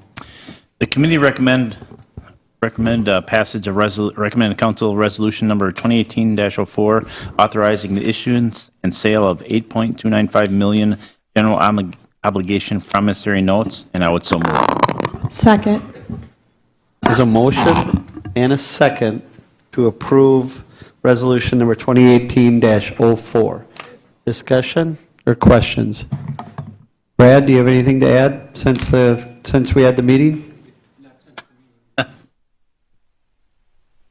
Brad Vigood, financial advisor to the city. I'm with Baird. I would just comment that bids are accepted this morning on the promissory note of the city. Received 6 bids. The lowest cost bidder is at 2.57% is Northern Securities. Okay. Thank you very much for that and your work on this. Anyone else have any questions or comments? So 2.57. How does that compare with last year, Mike? Do you recall off the top of your head, or Brad? Yeah, I was just curious. It might be 20 to 30 basis points. I recall we were in the low 2s probably. Just curious. Okay. All right. Is there any other questions, discussion? If not, all in favor of resolution number 2018-04, authorizing the issuance and sale of 8.295 million of general obligation promissory notes, will vote aye. All opposed will vote no, using the roll call machine. That motion passes 9-0. That concludes my report. Thank you, Mr. Chairman. Brad, thank you for coming and all your work on this. All right, then we move to item number 8, which is the consent agenda. Motion to approve the consent agenda. Alderman Palmo moves. Second. Seconded by Alderman Lang to approve the consent agenda. Is there any discussion? All in favor of approving the consent agenda will vote aye. All opposed will vote no, using the roll call machine. That motion also passes 9-0. Item number 9, report of the regular Public Services and Safety Committee meeting of January 30th, 2018. Chairperson Bates. Thank you, Mayor. Regular Public Service and Safety Committee meeting of January 30th, 2018. The minutes can be found on the city website. Committee recommends council approve the agreement for professional services from SEH for preliminary design and opinion of probable causes of the activity building and boardwalk in the amount of costs. $49,480 with action to be coming back to the council on February 21st, 2018, so that's an information item. Committee recommends council adopt ordinance 2018-02, amending Neenah Code 4, Section 4-23, Parent A, to provide for a March 31st expiration date for all weights and measures, permits, and licenses, and I would so move. There's a motion by Alderman Bates, seconded by Alderman Stevenson. Any comments or questions on this item? Seeing none, all in favor vote aye, all opposed will vote no, using the roll call machine.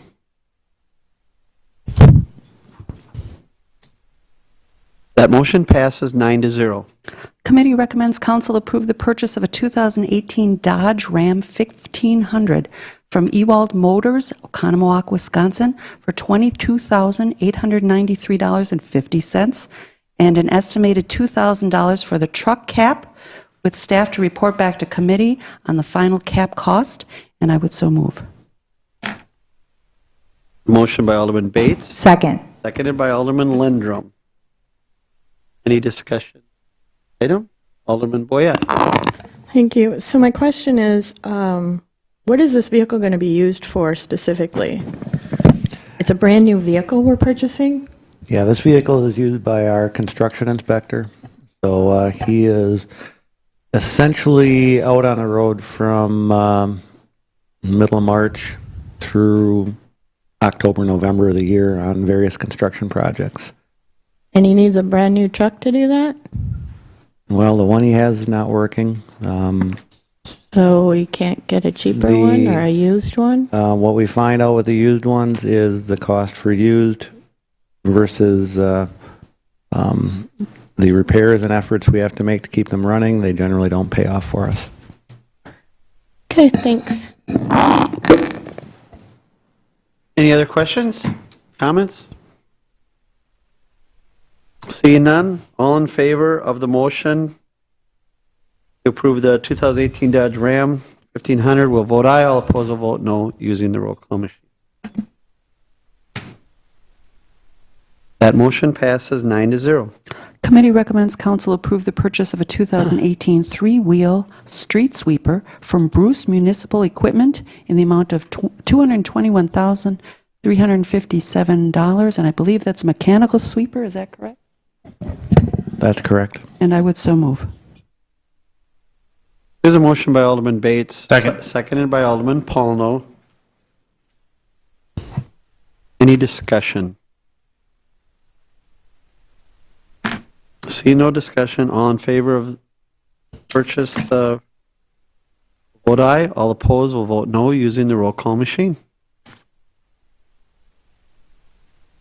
That motion passes 9-0. Committee recommends council amend the approval of the 2018 traffic safety project purchases, specifically the equipment for Main Street and Western Avenue, by an increase of $2,660, and authorize the purchase of 2 Traffic Logix Safe Pace 600 units from Traffic Control Corporation in the amount of $9,920, plus installation cost estimated at $200, and I would so move. Alderman Bates moves. Second. Seconded by Alderman Lindrum. Any comments, discussion on this item? Alderman Paulno? Yeah, I was just, at committee, there was a lot of discussion. I was hoping we can get just a brief synopsis of funding source, because there was discussion. A brief discussion on what? Of the funding source on this one. I wasn't clear. This is two-thirds required, or? Very. Well, the group of projects involved here are community development block grant. A portion of them are community development block grant funded. So as such, the level of the budget versus the amount of budget that we're actually using with city dollars is lower. So this purchase would come out of those funds available from, or the increase over the budget number on this one would come from those funds available in the overall budget for these safety projects. Okay. Not block grant dollars. Not block grant dollars, yes. Yeah, thank you. Thanks for the question. Any other questions? I do want to thank the council once again. I think for voting for this and these traffic safety purchases in the last budget. I think this is going to help and enhance, and all our main streets in the city are going to have a little bit more protection for young people and that to get across the street. So I think these are all good purchases, and I want to thank Chris for finding some additional dollars in that so that the burden on the taxpayer is a little bit less. All in favor of the motion to amend the approval of the 2018 traffic safety project purchases as outlined will vote aye. All opposed will vote no using the roll call machine.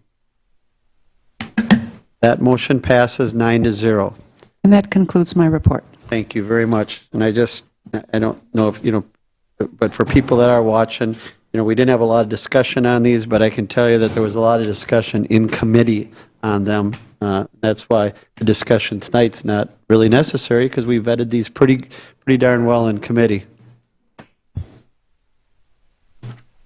Item number B, item number C, no report.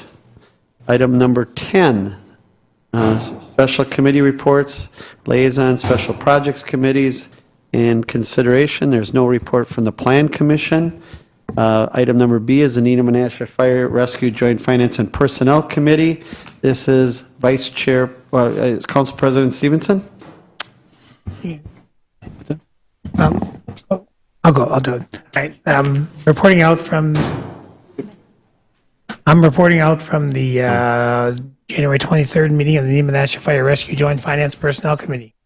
The committee recommends to the City of Neenah Common Council and the City of Menasha Common Council the approval of filling the vacant Assistant Chief of Training position as soon as possible, and I would so move. There's a motion by Alderman Stevenson, seconded by Alderman Boyette. Any comments or questions? Seeing none, all in favor of the motion will vote aye. All opposed will vote no using the roll call machine.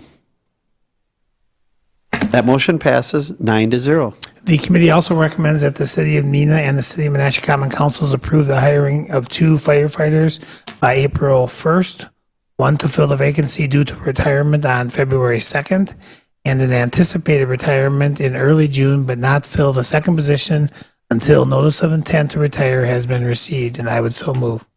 Second. Alderman Stevenson moves, seconded by Alderman Boyette. Comments or questions on this? Alderman Paulno.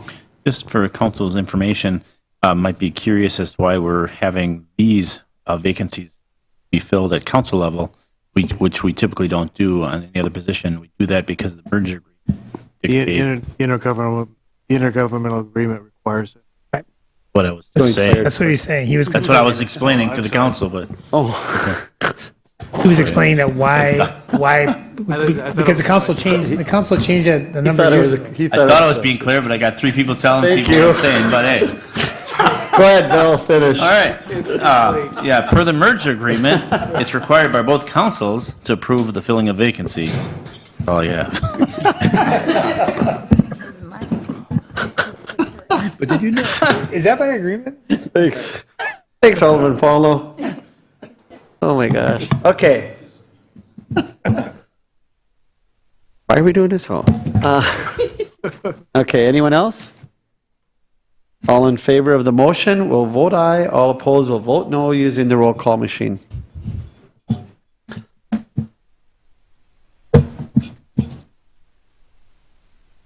That motion passes 9-0. That concludes my report, Mayor. All right. Thank you very much. Item number C is the Board of Public Works meeting of January 30th, 2018. Vice Chairman Hillstrom. Thank you, Mayor. The minutes can be found from this meeting on the city website. There's 3 informational items this evening. First one is the board approved change order number 2 for contract PR 01-17, the Fox River Loop the Lake Bridge Crossing Project for rebar at the end of the pier caps and light pole anchor plates missed when the light poles were purchased in the amount of $3,472.15 refunded with a contingency. The second item is the board-approved change order number 3 for contract PR 01-17 for the Fox River Loop the Lake Bridge Crossing Project for the canopy in the amount not to exceed $56,060.65. Half of that, $28,030.33, will be grant eligible, offset by $25,000 from a private donor for a total impact of the city of $3,030.33 coming from the contingency. And the last item, the board approved pay request number 3 for contract PR 01-17 for the Fox River Loop the Lake Bridge Crossing Project in the amount of $193,076.51. And that concludes my report. Thank you very much.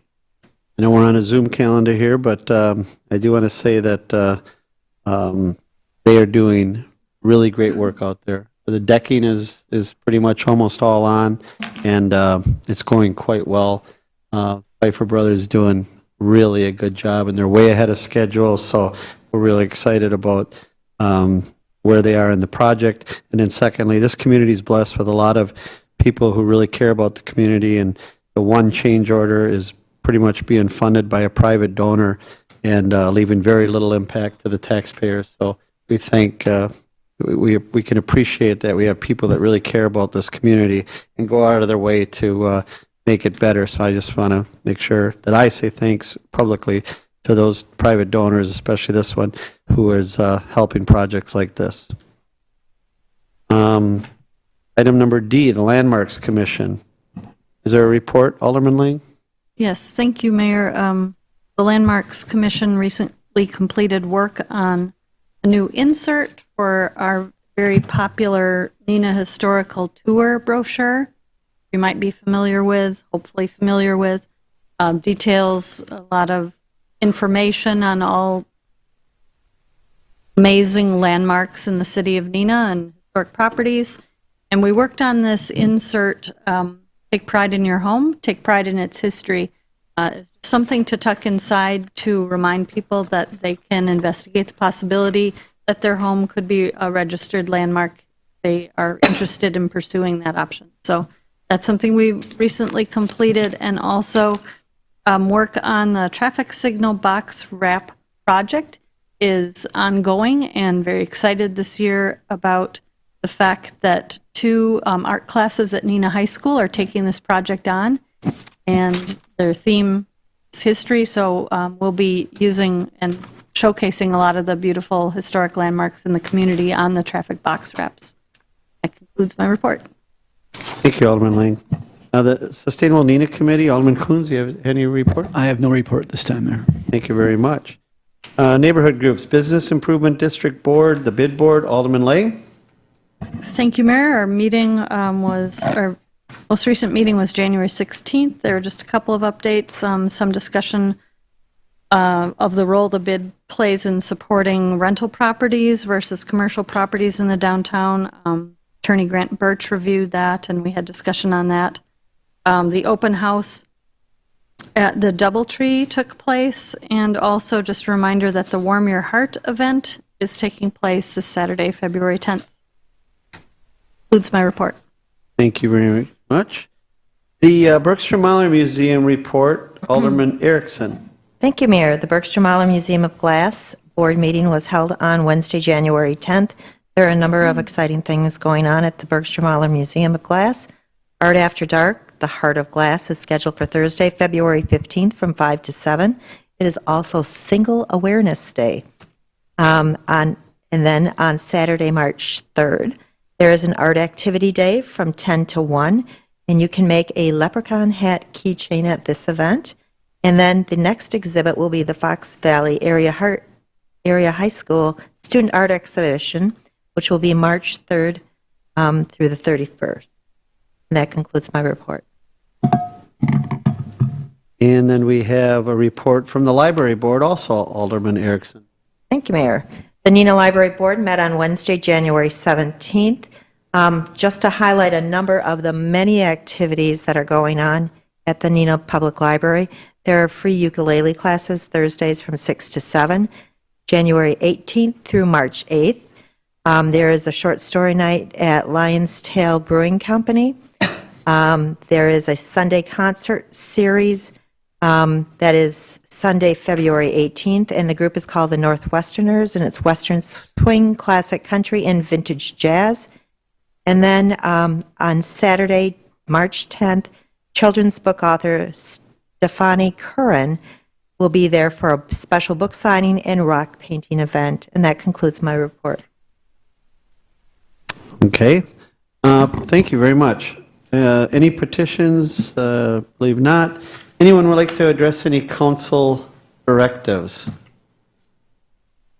Seeing none. Unfinished business? Any unfinished business? I have a couple of things, but Alderman Palmo. Yeah, Director Hayes, I was curious, could you give us an update on the new park project implementation, how that's going? I haven't heard lately from that one, and I was curious. 2 steps forward and 1 back. So we have the enforcement downtown with the hourly enforcement has been going well. We did run into a glitch with the enforcement in our squad cars that I think has been resolved. We're waiting to see if anything else comes of that, but as of 2 weeks ago, it appears to be working well. The permitting part of the program is very close to being implemented. I think we are anticipating by the end of this month. We're making probably more progress in the last 2 months than we probably made in the 6 prior to that. I would hope that by the end of by March or the end of March, we're completely functioning, and then the intent would be to look at any little items that we would like to improve on, and hopefully have those back to New Park for development. And I have stated that if 12 months from that date, if we have all those little enhancements completed, I'll be happy with that. So we're very, very close right now. Any idea implementation to date? Tickets issued for that time period to the same period last year? Is there any gauge of that up, down, same, or? I think we're quite a bit lower. Repass. Overall, we're lower. I think on the hourly is the area that we really have been doing the most enforcement in.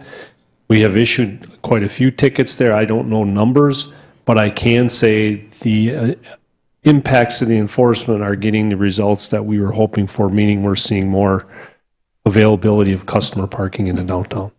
One last thing, I've asked multiple times, but afraid I'm going to get an answer I don't want. The app that is on the public website for that company, have we kicked the tires on that? Not really, no. We've been still trying to get the bugs worked out of the current system. I just thought it would be a good adder to the public to have that available. Understood.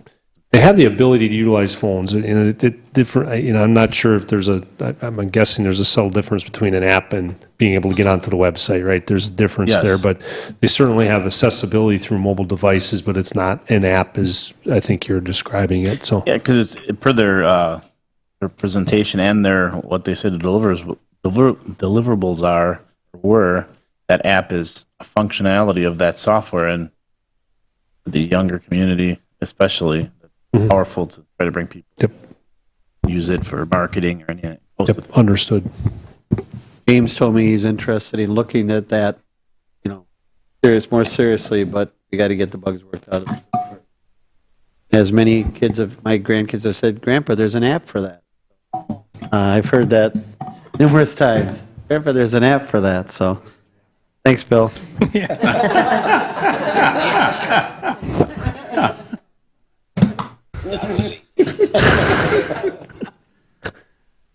All right.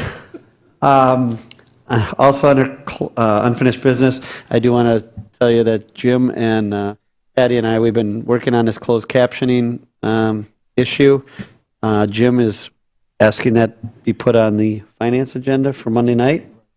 There is a financial cost to that, but we do have some of the details worked out in that. We've visited, we've watched they've done one for us and that, and there was Mayor Crawford and a bunch of other things, but, you know, there's some bugs to be worked out there too that. Mayor Crawford used to Manitowoc. Mayor Crawford, Manitowoc, but this closed captioning is, oh, really? You were Forest Bates? Okay. So, but anyways, we're working on it. It's going to be on the agenda for Monday night, okay? Because we'd like to get this back up. I'm already having some of my senior friends ask me where we've been. Today, I declared it, I signed a proclamation for some young folks at Neenah High School for DECA, if you've never heard of DECA. But DECA is emerging leaders and entrepreneurs in marketing, finance, hospitality, and management. In our high schools, there's about 30 people in Neenah. They do competitions in that. And it's really a bunch of cool kids in that. And so they came and I signed a proclamation for them to try and give them some more visibility and tell people a little bit about what that is. They work hard at it and it was exciting to do. I've been working hard in this council. I know has been asking questions that on the Kimberly Clark update. Chris and I attended a meeting today at the chamber with regards to what's going on behind the scenes and how we're gearing up for potentially what's going to happen here. There's been a lot of discussions with the governor personally between myself and the governor. The governor did put out a release yesterday. Roger Roth is going to introduce a bill along with Jim Steinecke on tax incentives similar to Foxconn to try and keep these 600 jobs in Neenah. And so we'll see how this goes, how this plays out. But there are a lot of efforts underway to try and find a way to help Kimberly Clark figure out a way to keep these jobs in Neenah. And I'm part of those discussions, and so we'll see how things go. We're talking with the company, with the unions, and the stakeholders. The Exhibition Center, for those of you, if someone missed it, the Exhibition Center, the Appleton Redevelopment Authority, voted to go with the bonding, 5-2. So I just bring this up because I assume we will be asked in short order to maybe sign a pledge and security agreement. And Mike is staying on top of that. And there's still a few, I think it's safe to say, some questions that need to be answered. But we're pleased with the outcome of Appleton's decision. And hopefully we will get to a point where we can move forward and get this done. And those are the things that I had. Is there anyone else have anything? I want to thank you. Oh yeah, one other thing. I thank everyone for coming last night. Part of the charge, as I understood it, with regards to the item we had on the agenda of the Public Service Safety Committee with regards to the SEH contract for the $75,000 for the planning for Arrowhead Park. I think there was a directive from the council to have a cow specifically on that, or to better understand that. After the cow last night, the open session, and then the closed session, I'm asking the question, is a cow still expected for specifically that $75,000 SEH contract, or can we bring this right to the council on February 21st?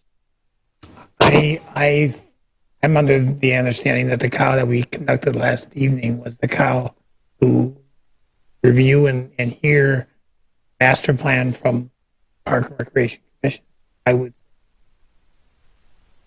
want to make sure because clerk kind of informed me that her impression that, we had to have one, or that's what we thought. We just wanted to make confirmation that it was okay then to put it on the April 21st. You're right on task.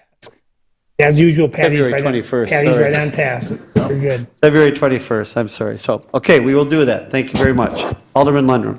I just didn't want you to forget about the election. I'm sorry. The election, early voting, all that. Patty, Anybody? anything on early voting? Early voting is open. People can come to City Hall and early vote. There's only one item on our ballot, and that's a three people on the Supreme Court.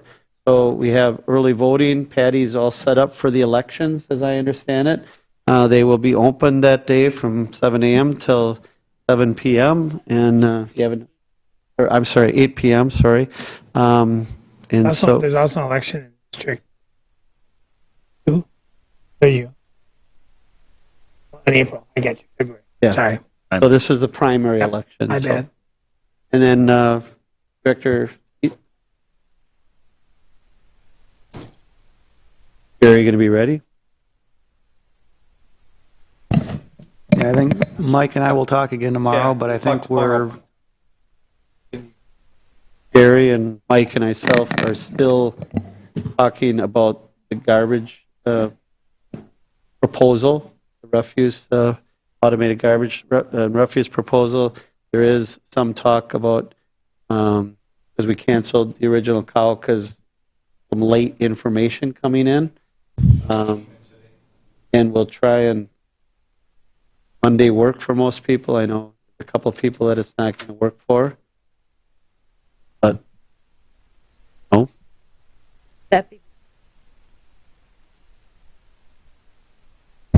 We have at the moment, the agenda for finance is somewhat short, so maybe the thought would be a 6 o'clock finance call to follow, or call to follow after 7. It's up to the council. If we did have one Monday, two people, I think. Okay, we'll have some discussions tomorrow, and then I'll speak with the council president. Alderman Fuller? I'm just curious in the garbage situation or the proposals. A, are we going to get those sent to us as council? And if so, when? And B, it seems like there's information dribbling and drabbling in on an item we've been working on for 6 months minimum. I'm wondering why that is. What exactly, why are we allowing that? Usually there's a, okay, here's your bid, let's move forward. What factors changing other than? Well, I guess directly to your point, we had an RFP out for refuse and recycling collection. We received proposals from 5 firms. As we were evaluating them, we had one of the firms come forward and say that they wish to reconsider their figures. Had some discussion with the city attorney Godleski. Philosophically, I had a little bit of an issue with that, but with the type of work we're dealing with here as service contract work, we're not bound by a fixed bid. So we did have that flexibility to consider their revised numbers. We did not feel it was appropriate to do that outside of giving the others an opportunity to reconsider their figures. We gave them that opportunity. Their final proposals were due today at 1 o'clock. And we had the one firm that had requested submit a proposal. We did not have any others revise their proposals. When did that RFP go out? I would have to look that one up. I don't know if we opened them. I want to say we opened them on January 11th. So it probably went out either right before or right after Christmas.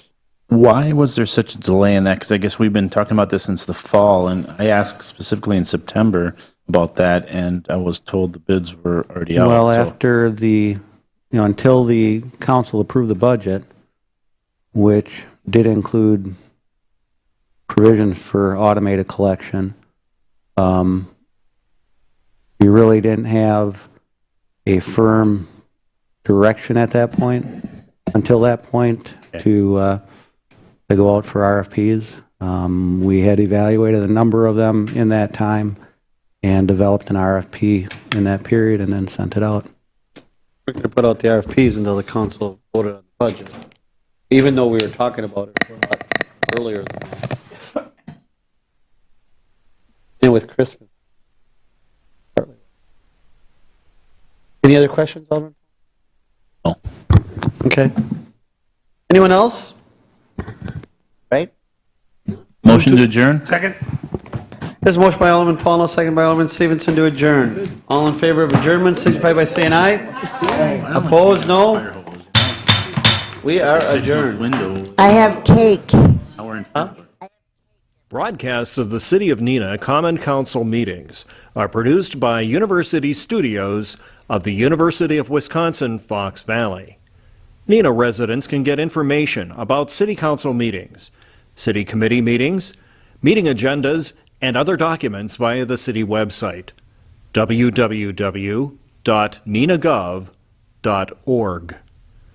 Neenah residents can express their opinions about city issues or about these broadcasts by contacting the mayor's office, contacting their city alderman, or by completing the electronic feedback form on the city website, www.neenahgov.org. All public portions of the meetings are recorded in entirety and are not edited for playback.